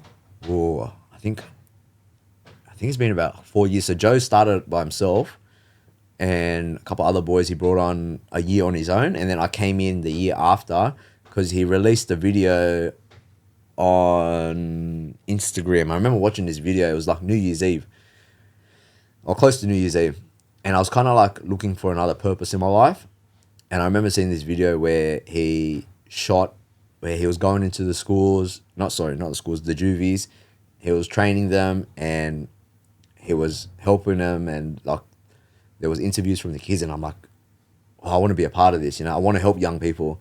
Like, I need to be the person that wasn't there for me. Yeah. Yeah. I wanted to be that. Like, I wanted to be the person that I needed when I was younger. And then when I saw that video, I was like, wow, okay, this is my purpose. I have to do this. Yeah. So then I reached out to Joe to get on board, and then, yeah, the rest is history. Yeah, no, that's awesome. That was going to be my next question too. I was keen to hear how that started. So when did you have that realization that you didn't have that person that you wanted to be for these kids? Was it while watching the video or was it before that? Man, it was after my first time going in. So, like, after Joe got me on board, the first day that I went in, training him, and then we're talking to him. And as I was talking to him, I realized, why didn't anyone tell me this when I was younger? Yeah. And then when I walked out of the doors that Arvo, after we finished that first program, I was like, wow, like my soul felt super light. I don't know how to explain it, but like I felt like so light. And I remember just thinking back to myself, where was that older brother there for me when I was younger? Like, why didn't I have someone guide me? Why didn't I have someone to tell me right from wrong? Why didn't I have someone to teach me how to train and use the lessons learnt in training with my life? Why wasn't any of this around? Yeah. And then I thought, yeah, this is what I have to do. I got to help the troubled. Yeah. Yeah, that's awesome. I always think about it, which is why this has been such a important Confit. Whoever's making noise out there, they couldn't be any louder, eh? That's why Confit's been so awesome to listen to, because I remember growing up, and I was probably around the age of 13 when it started, that I got into training because me and my mates were all just punching on at the park. That was literally how we do fight training, you know. We called it fight night and fight club. We called it fight club, and you can't talk about fight club, you know. It was just put on gloves and punch on for, I think it was only like a minute or 2 minutes or something, and then you kind of just, everyone else picked a winner at the end of it. Like, it was just ridiculous. Anyway, this guy's walking past in the park, and I remember to this day, he had this big dog covered in tattoos, and he's like, what are you up to? And we're just like, oh, nothing, like, don't worry about it. And he's like, you just have no idea what you're doing. Do you want me to give you some tips and some tricks? And we're like, yeah, all right, why not? So he just gave us some drills and stuff in the park, and then he says, every Wednesday you can continue to come back and I'll just train you at the park. And we're like, yeah, all right, why not? We got this 25-year-old guy showing us how to do all this stuff, may as well. And he told us, I've got background in military training and I went overseas here and there and all this. So anyway, we saw this guy for about a year at the park, or 6 months, until he eventually started charging us $10. If we showed him our schoolwork, he didn't charge us, but the older lads who had jobs, they had to pay $10. Yep. And then he reinvested all that money into his actual garage and built a little padded area, and it was all fight training related stuff. And he would actually kick the shit out of us if we misbehaved in his class or told him the dumb shit that we got up to on the weekend, you know. Especially when we were like 15, 16, 17. Then the training changed, where it's like, fuck, if you think he's a fucking tough, I'll teach us how tough he's are. And he'd whoop our ass. And to be honest, it was so beneficial for me to grow up having that guy I can relate to, because honestly, he was a sick cunt. Like, I still look up and love him today. Shout out to Adam. And he was that older brother mentor that I always looked for, being an older brother, that I felt like if I could be like him, then, like, you know, I feel like I'm going to a good destination in a few years. But he's also not allowing me to do dumb shit, but also telling me this is the dumb shit I did that led me to the dumb situations I got myself in. So I was very, very fortunate in that sense. And that's why I've always wanted to be able to try and help out and influence anyone who is younger than me, that you can have fun, but at the same time, you have to also understand and not be shocked when you get the reality check of the circumstances that come from consequences, you know? So I love the idea of Confit. And is it possible to, in your opinion, try and tackle a bigger market of not just the younger kids who are in the juvenile centres, but like reach the people who have started to go into jail? Like, you mentioned that place in Oberon, and that's what piqued my interest for the first time, that young offenders program. Is it possible to try and get into their minds as well? So, first off, I want to give a shout out to your mate. Mm-hmm. Bro, that sounds like a top bloke, man. Yeah. But that's what I needed when I was younger. Yeah. And that's what we're doing now with Confit. Secondly, to answer your second part of the question, was yes, we are looking to do that. So Canberra, there's a young offenders jail in Canberra, and they're asking us to go in there. and kind of run something. But we want to work with also the youth under 18. Yeah. Oberon has closed down. Okay. So there's no more young offenders program there anymore. Reasons, I don't know. Yeah. But the idea of going into Canberra and helping the young offenders there sounds like a great idea to me, because now that I look back at the young offenders program that was running at Oberon, like, how much more effective would it have been if it was coming from an ex-con who turned his life around? Like, Yeah. how many more of the boys would have taken it seriously and listened? Because it would have been, not saying that the guys, the coordinators at the time, aren't authentic in what they do, but it would feel so much more empowering, and you'd feel the authenticity coming from someone who has walked that shoes that you're in now. Yeah. So, yeah, we are going into coach and teach young offenders. It's actually I think end of the year that we're meant to be doing that. Yeah, nice. Yeah. And that's why I bring up the point before as well with that relatability factor when I mentioned the Aaron Huey, which is the guy I did the podcast with, who does the mentoring for kids like TAFE in the construction industry, because I could see with the way the conversation was going that that's what that was missing in that system in Oberon. And I feel like realistically, exercise might be the most beneficial way, especially through martial arts, to be able to connect to people in any form as well, because it wasn't just this Adam guy that I had in my life too. I also went to other kickboxing gyms and boxing gyms throughout my youth, that a couple of my kickboxing trainers, one of them I'm thinking of in particular, he was, he'd tell us stories about the incisive life he lived. He just got out of jail. When he was younger, he was dealing this and made money doing that, and the girls and the cars and the money and the jewelry, and it was awesome to listen to as a kid too. But then he'd also hit us with I upset my mom. Yeah. But I had to spend a lot of time away. But no one was there for me when I needed them the most. And it was a good reality check at that point too. And even going through TAFE, in my personal life, I feel like I absolutely crushed it in the beginning, but dropping out of school and going at like 14, 15. But when I got to 17, 18, 19, I really fell off the bandwagon real quick, and I only had a couple things to keep me grounded. Exercise and training was one of them. A couple things in my personal life helped me as well, but that stopped me from going down that path of either becoming incarcerated myself or, to be honest, laying in a gutter somewhere. Like, I could have gone either way. And it's only the people that I could relate to the most who helped me from going down any of these bad paths. It's crazy, to be honest. It was never the David Goggins or who I look up to now, or the Joe Rogans or the Jordan Petersons and Patrick Bet-Davids. I love those people today, but like, they're sitting like a million miles away. They're basically on the moon. Yeah. The people who motivate me the most in my life are the people who are right next to me, the people who I'm having conversations with, the people who are where I'm, you're only 2 steps ahead of me. There's this quote that Aaron told me when I did the podcast with him, that you only have to be 3 steps ahead of anyone to be able to bring them up to your level. You don't have to be, owning the $100 million business or driving the expensive sports car or have $1 billion to be able to donate to charity. You only have to have a little bit more than someone else to bring them up to your level, which is relatability at the end of the day. Okay. But 100% I agree with you, because with these kids, I'm not that far ahead. I want to inspire them to do greatness, because I'm showing them that every day I'm working harder to get ahead of where I'm at. Yeah. So, yeah, that makes sense, but it makes sense. Like, you don't have to be David Goggins to inspire them to be better.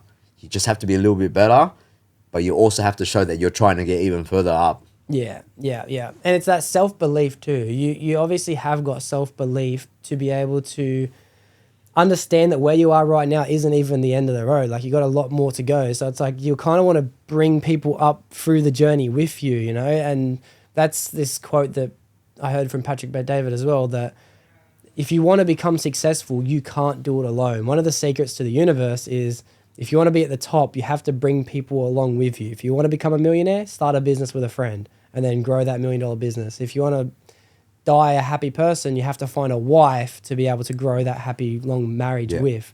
And that's why it kind of makes sense why we have this primal, driven feeling. And I'm going to relate it to my belief in God as well, because you did mention that you were praying to God, that you kind of want to bring people with you because it helps you get to your destination that we have ahead of us anyway.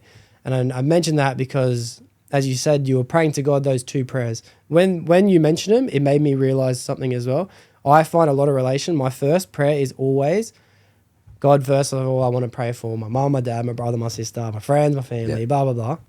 And then the second prayer is anything that I want to. And it's like, it almost feels like I can't say what's about me until I pray for everyone else first, So that's refreshing to hear that you do the same thing. You mentioned as well that was your first time when you kind of, I think you said lost faith. That might have been your words, or just didn't have the belief. So 100%. Like, I'm like, in my mind at the time, because I was immature. Yeah. Like, you have this belief that God is almighty and he can move mountains. You have that belief. And then the fact that you ask him and you pray him and you devote to him talk to him every day, and he doesn't give you what you ask for, you lose faith. But little did I know that I also asked to be a better man. Or I told him I was going to be a better man. But he gave me the pathway to take to be a better man, because if it wasn't for the extra 2 years, I wouldn't have started training. Yeah. The extra 2 years, the moment I got to Oberon was when I started training. Yeah. And that put me on that path to where I am today, to become this man to help other people. Yeah, yeah. That's wild. So obviously you have that faith rekindled in your life? Yeah. So, but I started going to church again about 3 to 4 months ago. Yeah. Like every Sunday I go. If I can't make it to church for whatever reason, I watch the sermon online live. Wow, that's good dedication. That's way better than me, dude. So I'm full, like, my faith in God has been restored now that I reflect, and I see that he gave me the path to take. He doesn't give you what you want; he gives you the path to get there. Yeah. And like, I started reading the Bible too, and I'd say my journey with God has been reignited as of the last couple of months, just trying to find my way. But also, like, I also have a curiosity about, like, where humans came from and biblical history, and all these different things are coming at me right now. There's just so much for me to learn, and like, it's fascinating too, because it also helps me understand why the way the world is working the way it is, because I had trouble understanding why Palestine and Israel were having this war. Yeah.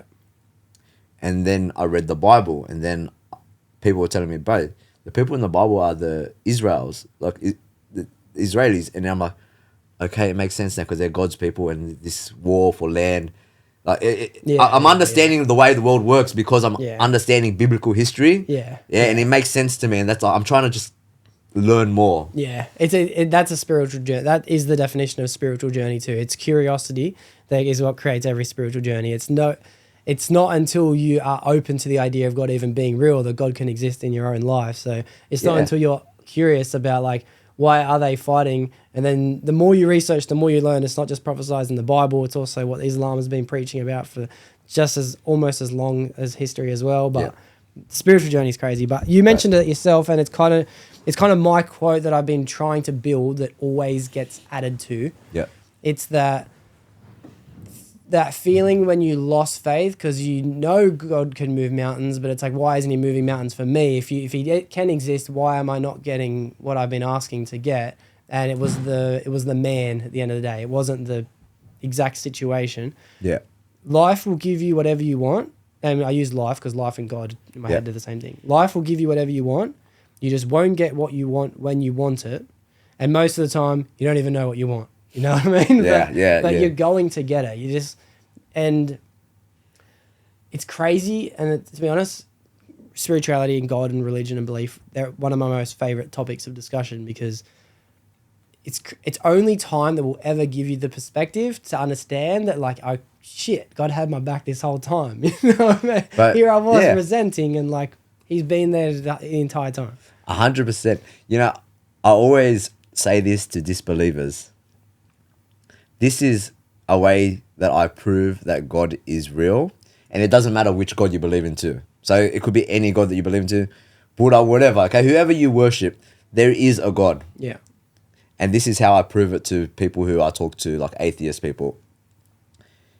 If you started your own civilization right now, okay, and I got this from the episode of The Simpsons. Yeah. Okay, so if you started your own civilization right now, yeah, like a pod right there's many people, you can watch them under a microscope, you can see them growing, you can see them advancing. How would you preserve this society for it to grow, knowing that humans act the way that they do? With all our temptations and all these things, would you not give them a book of rules to follow? Yeah.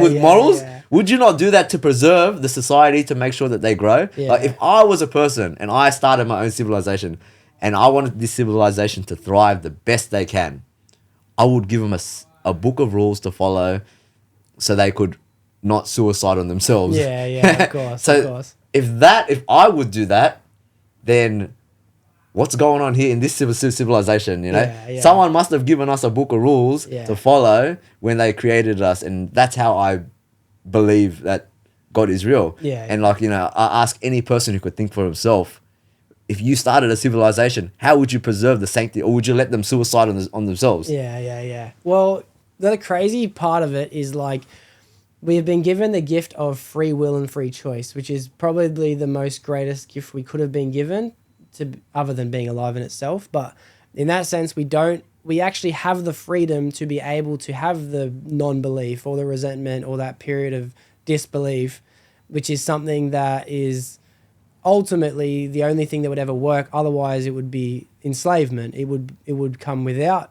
If you can't choose to fuck your whole life up and walk away from God, then you're not really living the life that we get to live, because it is, in my opinion, as good as it can be built. And if you're going to create a book and give it down to people, if you physically gave them the book, like you made it evidence, like, yo, I am God, this is my book, it comes from me, then you're no longer living in the freedom of choice to be able to believe in God or not. And then we wouldn't have ego, we wouldn't have pride, we wouldn't have independence. We'd always give 100% service to God because we know God is real. So then there might be less moving forward, because sometimes it's that fuck the world mentality that makes the best progression. Yes. So the way God gave the book is through speaking to people through their own spirits, through their own souls, through their own hearts and stomachs and consciousness, that what made the people write the book that came from God in the first place. So even though it comes from God, there's still that part of it that's like, is it real or is it not, Yeah, it's trust me, crazy, bro. but it's a big rabbit hole of bro. content to go down.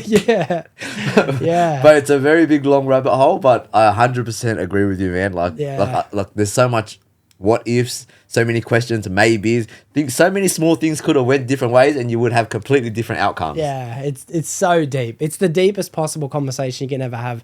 The fact that you are committing to going once a week, and even if you can't, watching it online. Yeah. Crazy commitment, dude. I actually appreciate and admire it, because like I went to church had to have been 3 weeks ago. Yeah. The first time I went, and had to have been a year and a bit, and I feel so cleansed. Like Holy again. I'm good. Like thank Yeah. you, Lord. Like hallelujah. I would like to start implementing it into my life more. I just don't have as much discipline at the moment, in a sense of, might be selfishness. I might have to look a bit deeper onto it, but yeah, selfishness will do for now. Do you try and carry that message forward, the belief in higher consciousness in general, whether it be a Christian God or whether it be, because you did say it doesn't matter what God you choose to believe in.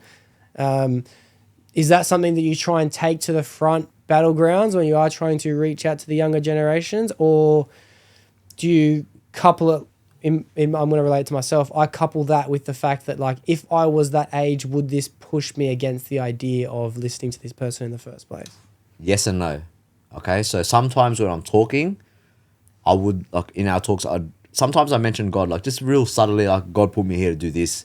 God gave me this to walk. Like, sometimes I say things like that. Yeah. But it's really the one-on-one talks that I have with the boys that I really bring it up. So I'll give you an example, yeah? So Muslim boys, they have a very strong faith in God, in Allah. Like, they have a very strong faith by the book. And I'm not saying that I use that, but I always remind them, I go, bro, God made you, like, God is giving you this path to walk. You know it yourself. Like, you know the book. You know that this is meant to be for you and you're meant to overcome it. Like, but you're not meant to be a piece of shit. Yeah. You know it, bro. And then they're like, yeah, I have to make Allah proud. I have to make God proud. Like, Yeah. and that helps me kind of connect with them too. It's crazy. I really connect with the Muslim boys, even though like it's a completely different religion. But I Yeah. realize like a lot of the lessons are very similar. Yeah. And you know, like, I've gone through. I think last year I fasted with my Muslim friend. Nice. Like, I just done the whole fast with him, and the year before that too. And I realized that like we have more in common than we do not in common. Yeah, So for sure. it helps me connect and also kind of like push them into a more positive path, because they know that like God is watching. God wants the best for you. You know, you either take this path and overcome it, or you don't. Yeah. But I'm very selective with who I say it to. Yeah. Do you know what I mean? Like if this kid doesn't have any belief in God and he grew up in a family that doesn't go to church, he's not gonna believe in God. Yeah. So yeah, I'm very selective. Yeah, nice. I feel like that's I wouldn't say it's a bad trait that a lot of people have, but a lot of people might not understand that fact too. And I get it, because the more heavy you are inside of one religion, the more you believe that, you know, you're doing the right thing by telling someone else to follow the same principles as you. I do understand why they do it, but they do often, and I only know it from my own experience, lose that relation to connect. You know what I mean? Like, Yeah. sometimes you're like, I know what you mean, yeah, because but it took me a long time to get to church. Yeah, yeah. Do you know what I mean? It took me a very long time, but I only started going 3-4 months ago. Yeah. What am I? 32? Yeah, I'm 32. Yeah. Yeah. Oh, you're 32. I didn't know you're 32. I could have guessed you're like 28, 27. Nah, but I got 26. out of jail at 28. Yeah, 27, okay. 28, yeah. I should have done that timeline in my head better, but didn't even try and quick math that. Yeah, okay, cool. So this gym operating at Parramatta at the moment, that is funding this Confit Pathways. Is that a sole location, and do you plan to, you know, go bigger with that? So we've been asked to kind of like go into other states and run our programs and kind of set up teams in Queensland, South Australia, Victoria, Northern Territory, Perth. Oh, yeah, Perth. No, Western Australia, sorry. Yeah. Even New Zealand. Wow. Yeah, like we've been asked, but we need to get our system down pat here first. So we need to have foolproof systems, have numbers, all these things before we can kind of spread ourselves too thin. Yeah. So we're working on it. It is up in the process. Like, we want to have different Confit gym locations too. We don't want to just have one base in Parramatta, because one of our biggest obstacles with the young people is they live or die for the postcode wars. Yeah. So a lot of them won't travel to Parramatta because it's crossing the train line. Yeah, of course. It's Do you know what I mean? And that west. limits us to helping them too, because we just want to help everyone. Yeah. We don't care what postcode you're from. Yeah. But if you want to change your life and turn your life around, I will give you my heart and I'll give you my time. Yeah. Do you know what I mean? Like, I don't give a fuck what area you're from. Yeah. But a lot of them, they carry trauma from stabbings and all of that, and they're like, I'm not crossing that line, bro. Yeah. Yeah. And it's crazy, because it's like, I got to be real, bro. And it's like, the way you live your life over there in Parramatta is the exact same thing that I see happen. It's like Penrith and Parramatta are the exact same suburb, bro. And it's like, so many people are confused that there's this wall, and I get why we have it. It's because of the culture we live in with music, and it's going on for too long now anyway. And it's kind of nice to have a rivalry sometimes. I get the incentive, but it's like, it's the same fucking shit happening in Parramatta as Penrith, exactly the same way. You know what I mean? People look the same, sound the same, act the same, work, train, live the life exactly the same. Yeah, but you know what's crazy, man? Like, when I was in jail, yeah, the fact that I met another person from Sydney, I don't care if you were from Auburn, from Mount Druitt, but we're like, I met Asians from different areas, and we're boys, you know, because we grew up in the same areas where there's government housing, you know, same struggles, government schools, the same themes and the same dramas were happening in every different area, because like areas didn't divide us. Yeah. It was only because the music, and unfortunately the music inspires the youth to be a certain way and they follow that path, and then it causes them drama, unnecessary drama that cuts them and limits them from growing to where they should be growing to. Yeah, of course. Do you know what I mean? Like yeah. there's a lot of kids that I know that won't turn up to the gym because I help another young person from another area code. Yeah. Yeah. It's unfortunate. It's honestly, it's the most unfortunate thing. Like, I don't pick sides. I don't say I love one bloke more than that. I don't say that I'm not going to train you or I'm not going to help you because I'm helping this bloke. I never do any of that. But they believe in their mind that something, like possible chance that I might set them up or whatever. And that's fair. Like, they're dealing with some trauma that possibly happened in their life. Yeah. And I can understand that, but I got too much to do to really try to like grab them and drag them into the gym. Do you know what I mean? Yeah, definitely. Yeah. But like my heart is always there for them. If they message me and they ask me a question, like I'll reply. I'll be like, the things that normal people in general public pay me for as a coach, I give to these kids for free. Wow. Like the knowledge that I give that normal people pay for, I give them to them for free. Yeah. They'll ask me, Andrew, how much do I got to eat? All right, this is what you got to do. This is your training program. Go follow it. Yeah. Damn, that's mad. That's awesome.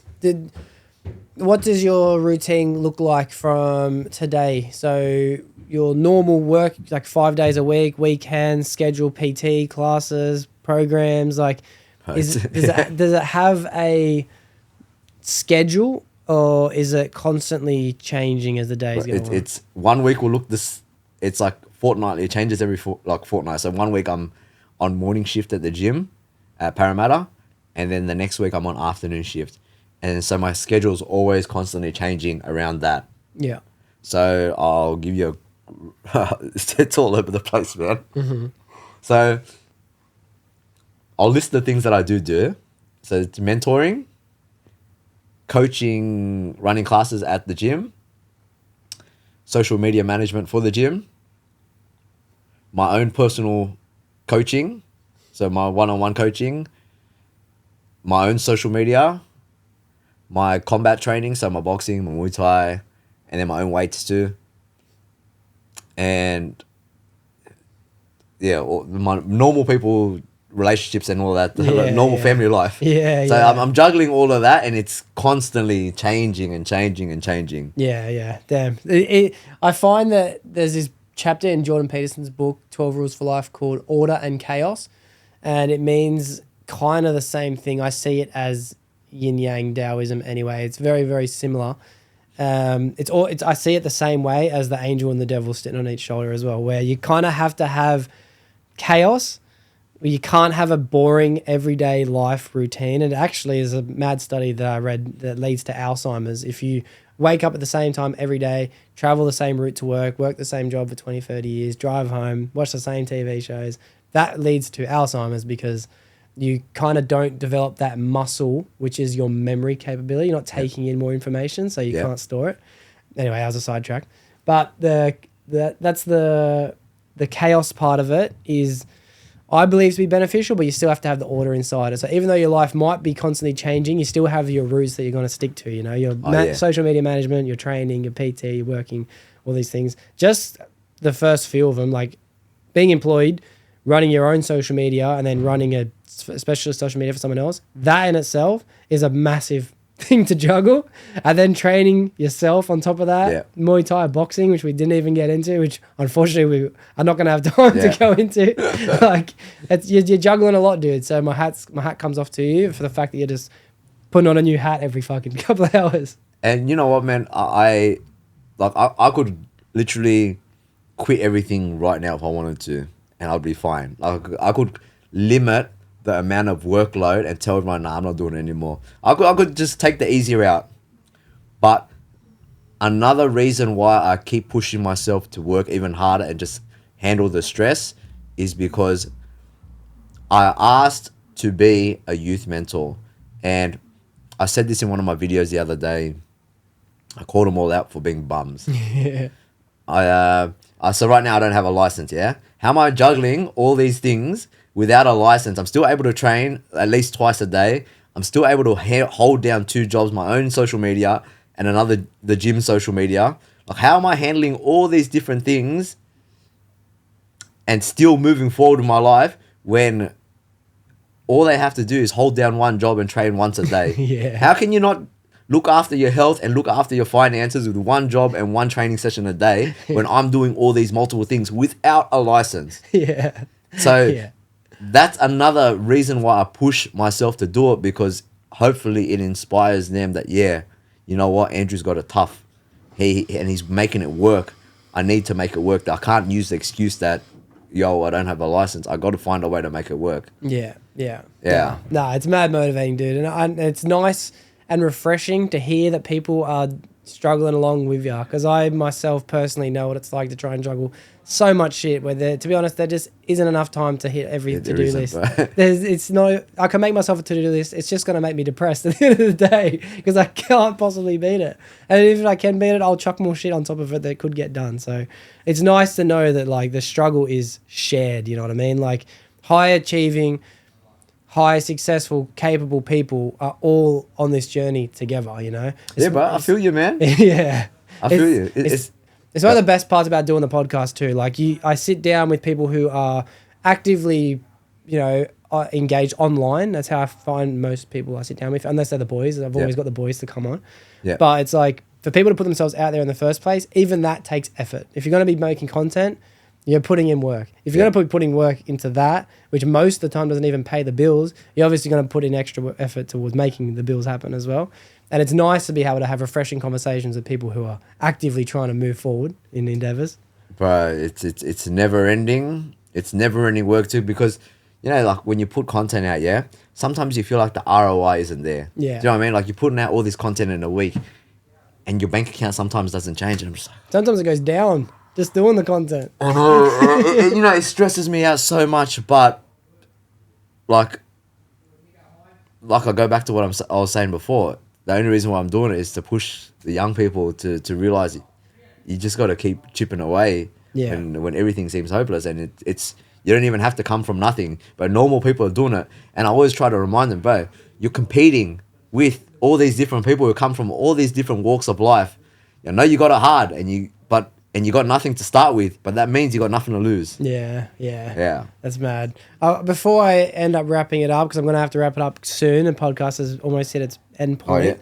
Oh, yeah. But I was curious as well, these kids that you are reaching out to and speaking with from these juvenile centres, do most of them share similar attributes, or is it a mixed, massive range of diversification in terms of just mentality? Oh, bro, I'm going to tell you now, yeah? So I'm very observant when I collect data in my head. Okay, so when I talk to people, I collect data. And one of the most common themes, and this is how I realize that, the reason, how I'm going to fix this problem with the team as a whole is I look at where all the trouble's coming from, okay? So where all these troubled kids, what's the reason for these troubled kids? And the common theme is single mum. Okay. Very unfortunate, single mum. And I'm not saying single mums aren't working hard enough to raise their sons. It's not their job to be a father. A mother can't be a father. Like, I know you got to play two roles as a single mum, and unfortunately that the man leaves, or unfortunately the man is a drop kick, whatever it is. That's the reason why a lot of these kids are becoming troubled, because there's no male role model in their life to guide them and push them in the right direction. And then you look at the whole Confit team too, yeah? All the guys, except for me, like, I'm the only one who had a family still. Like, my dad and mum were both there, but they were both at work all the time, and I just fell into the wrong crowd because I was by myself at home. Yeah. But all the other boys on the Confit team, common theme, single mum. And then all the boys that we work in juvies with, like 90% of them are single. They come from a single mum home or no parent at all. Wow. And they're coming from broken homes. Like that's the problem. Wow. Okay, and then I'll look at that. I go, okay, if that's the problem, where does it all stem from? It stems from society. Like, what's society? Society's made up of families. Families are made up of mum, dad, kids. And if the father isn't around, why isn't the father around? And I'm trying to figure it out. Like, and then it goes into another layer of like what the media is pushing and all these other things. And that it goes. It's so much more. But fuck. But, as soon as you said that, my brain went crazy.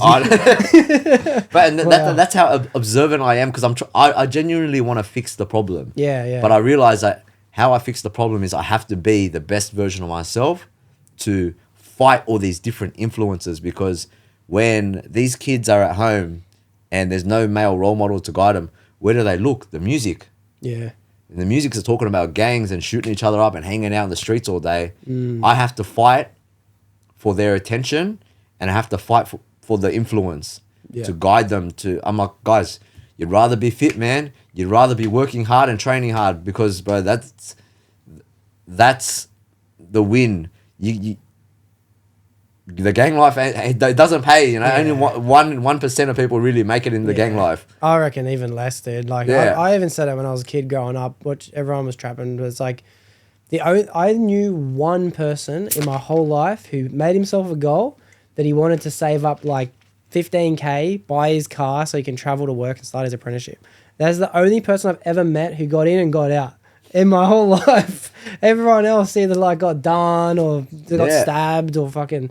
Like, it was obvious to me what was happening. But as you were saying that, I was actually listening to the fact that if most kids are coming from a broken home and they're coming from a single parent, usually single mum, my initial reaction was not to blame the mum, but I obviously have grown up in a culture and a society now where you kind of been thinking women are gold digging and trying to use guys for this reason. But I think the biggest problem might be the right way to fix it, which is what you're doing too, and it's that men are not living up to their true capability.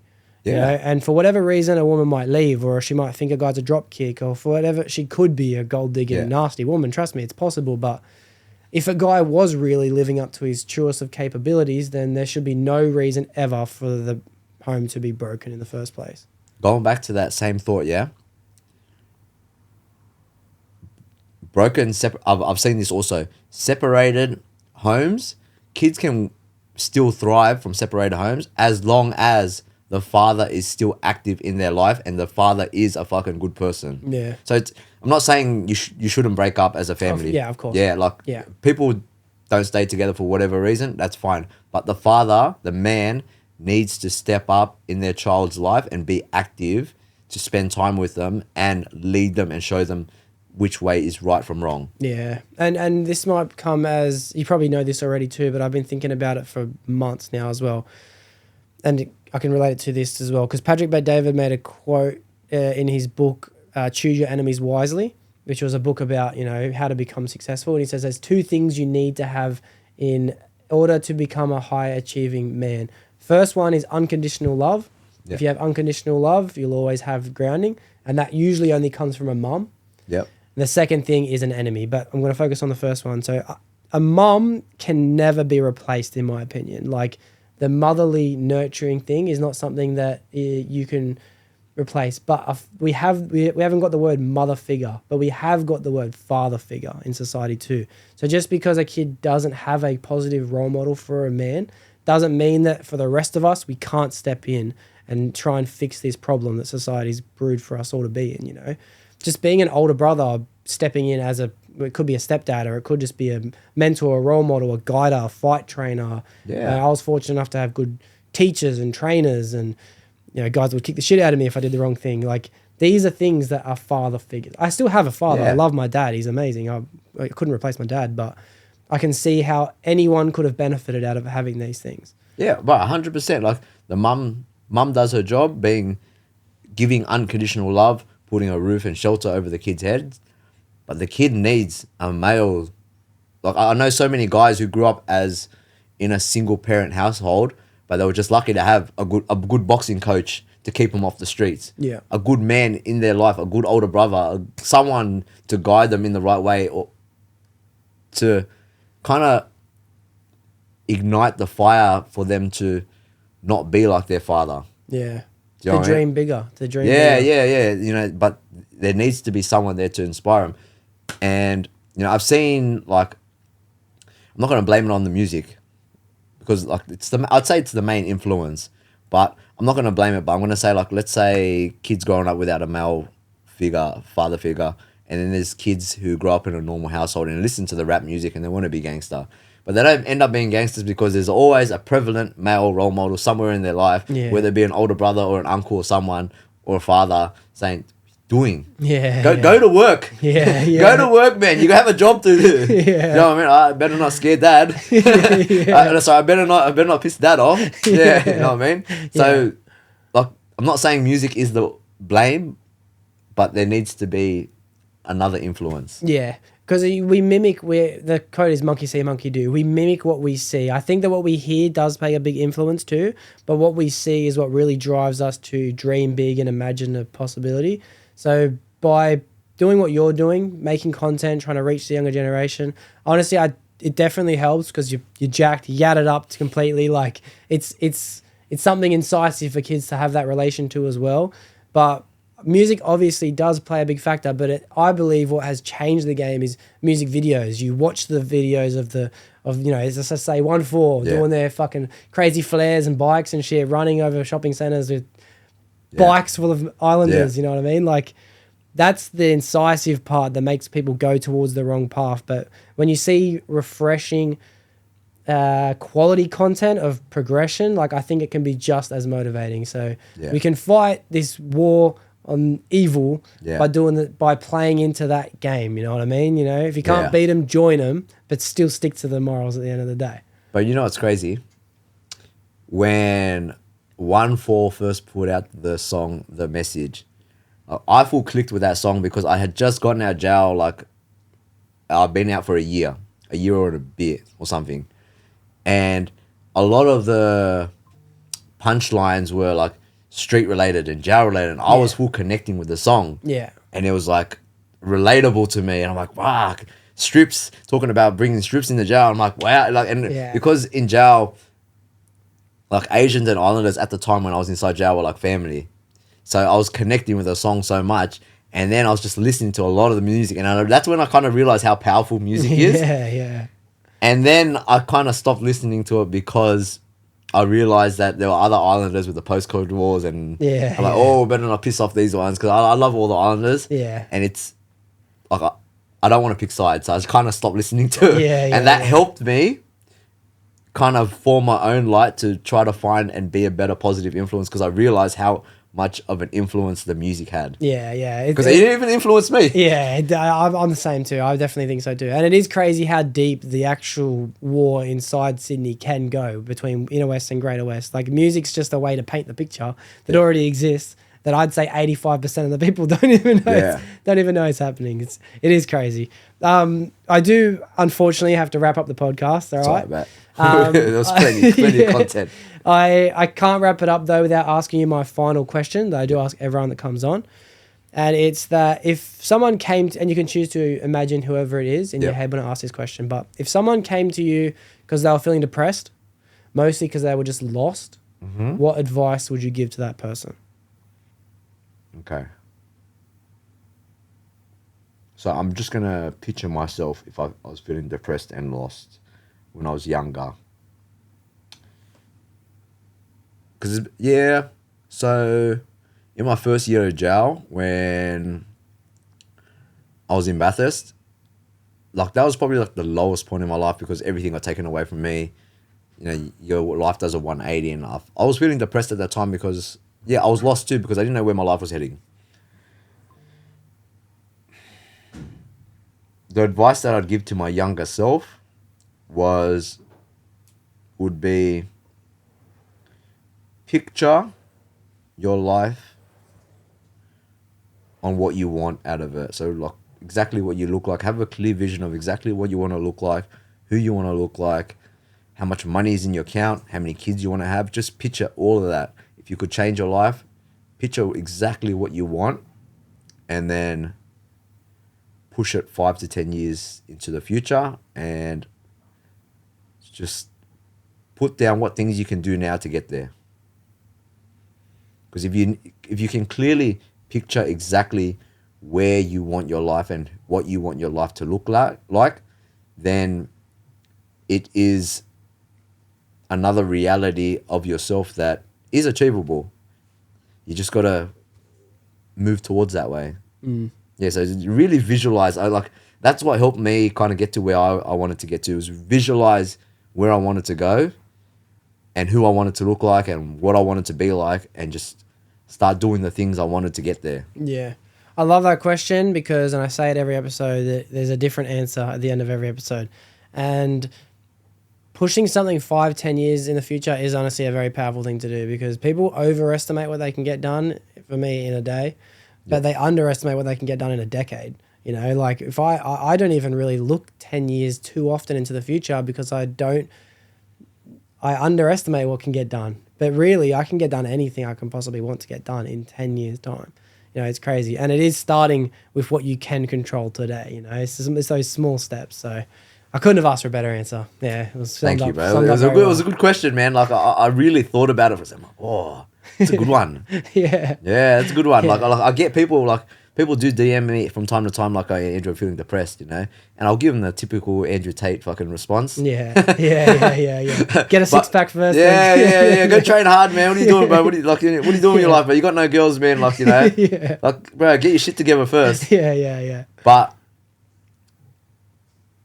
that question, I used myself as a inspiration. Mm-hmm. But I don't know, like, there's possibly other people out there in the world that are going through, or that went through what I went through, and that was what helped me get over that. Yeah. Nah, beautiful answer, dude, to what summed up what I'm very grateful for. A beautiful episode. So, Bro, thank you for having me, bro. yeah, Appreciate it. Definitely. So I'd love to have you again one day in the future too. I'm curious about the whole martial arts endeavor you've gone down as well. I'm sure there's a lot of things that I jotted down that I didn't even look at once. So I'm very keen for that. But this whole program and Confit thing that you've become a part of is, in my opinion, one of the most beneficial tools that we have in society to help fix the problem. So I really, really admire what you're doing. Thank you, bro. Appreciate that. Yeah. Thank you for having me again too, bro. Nah, gang. Easy. All right, well, for everyone listening, thank you for making it to the end of the episode. It was another amazing episode this week. There'll be another amazing episode next week. That's a wrap. Try to catch a vibe, yeah, I had to put her on. Bought her 2 city, yeah, we headed for the sun. Shawty got one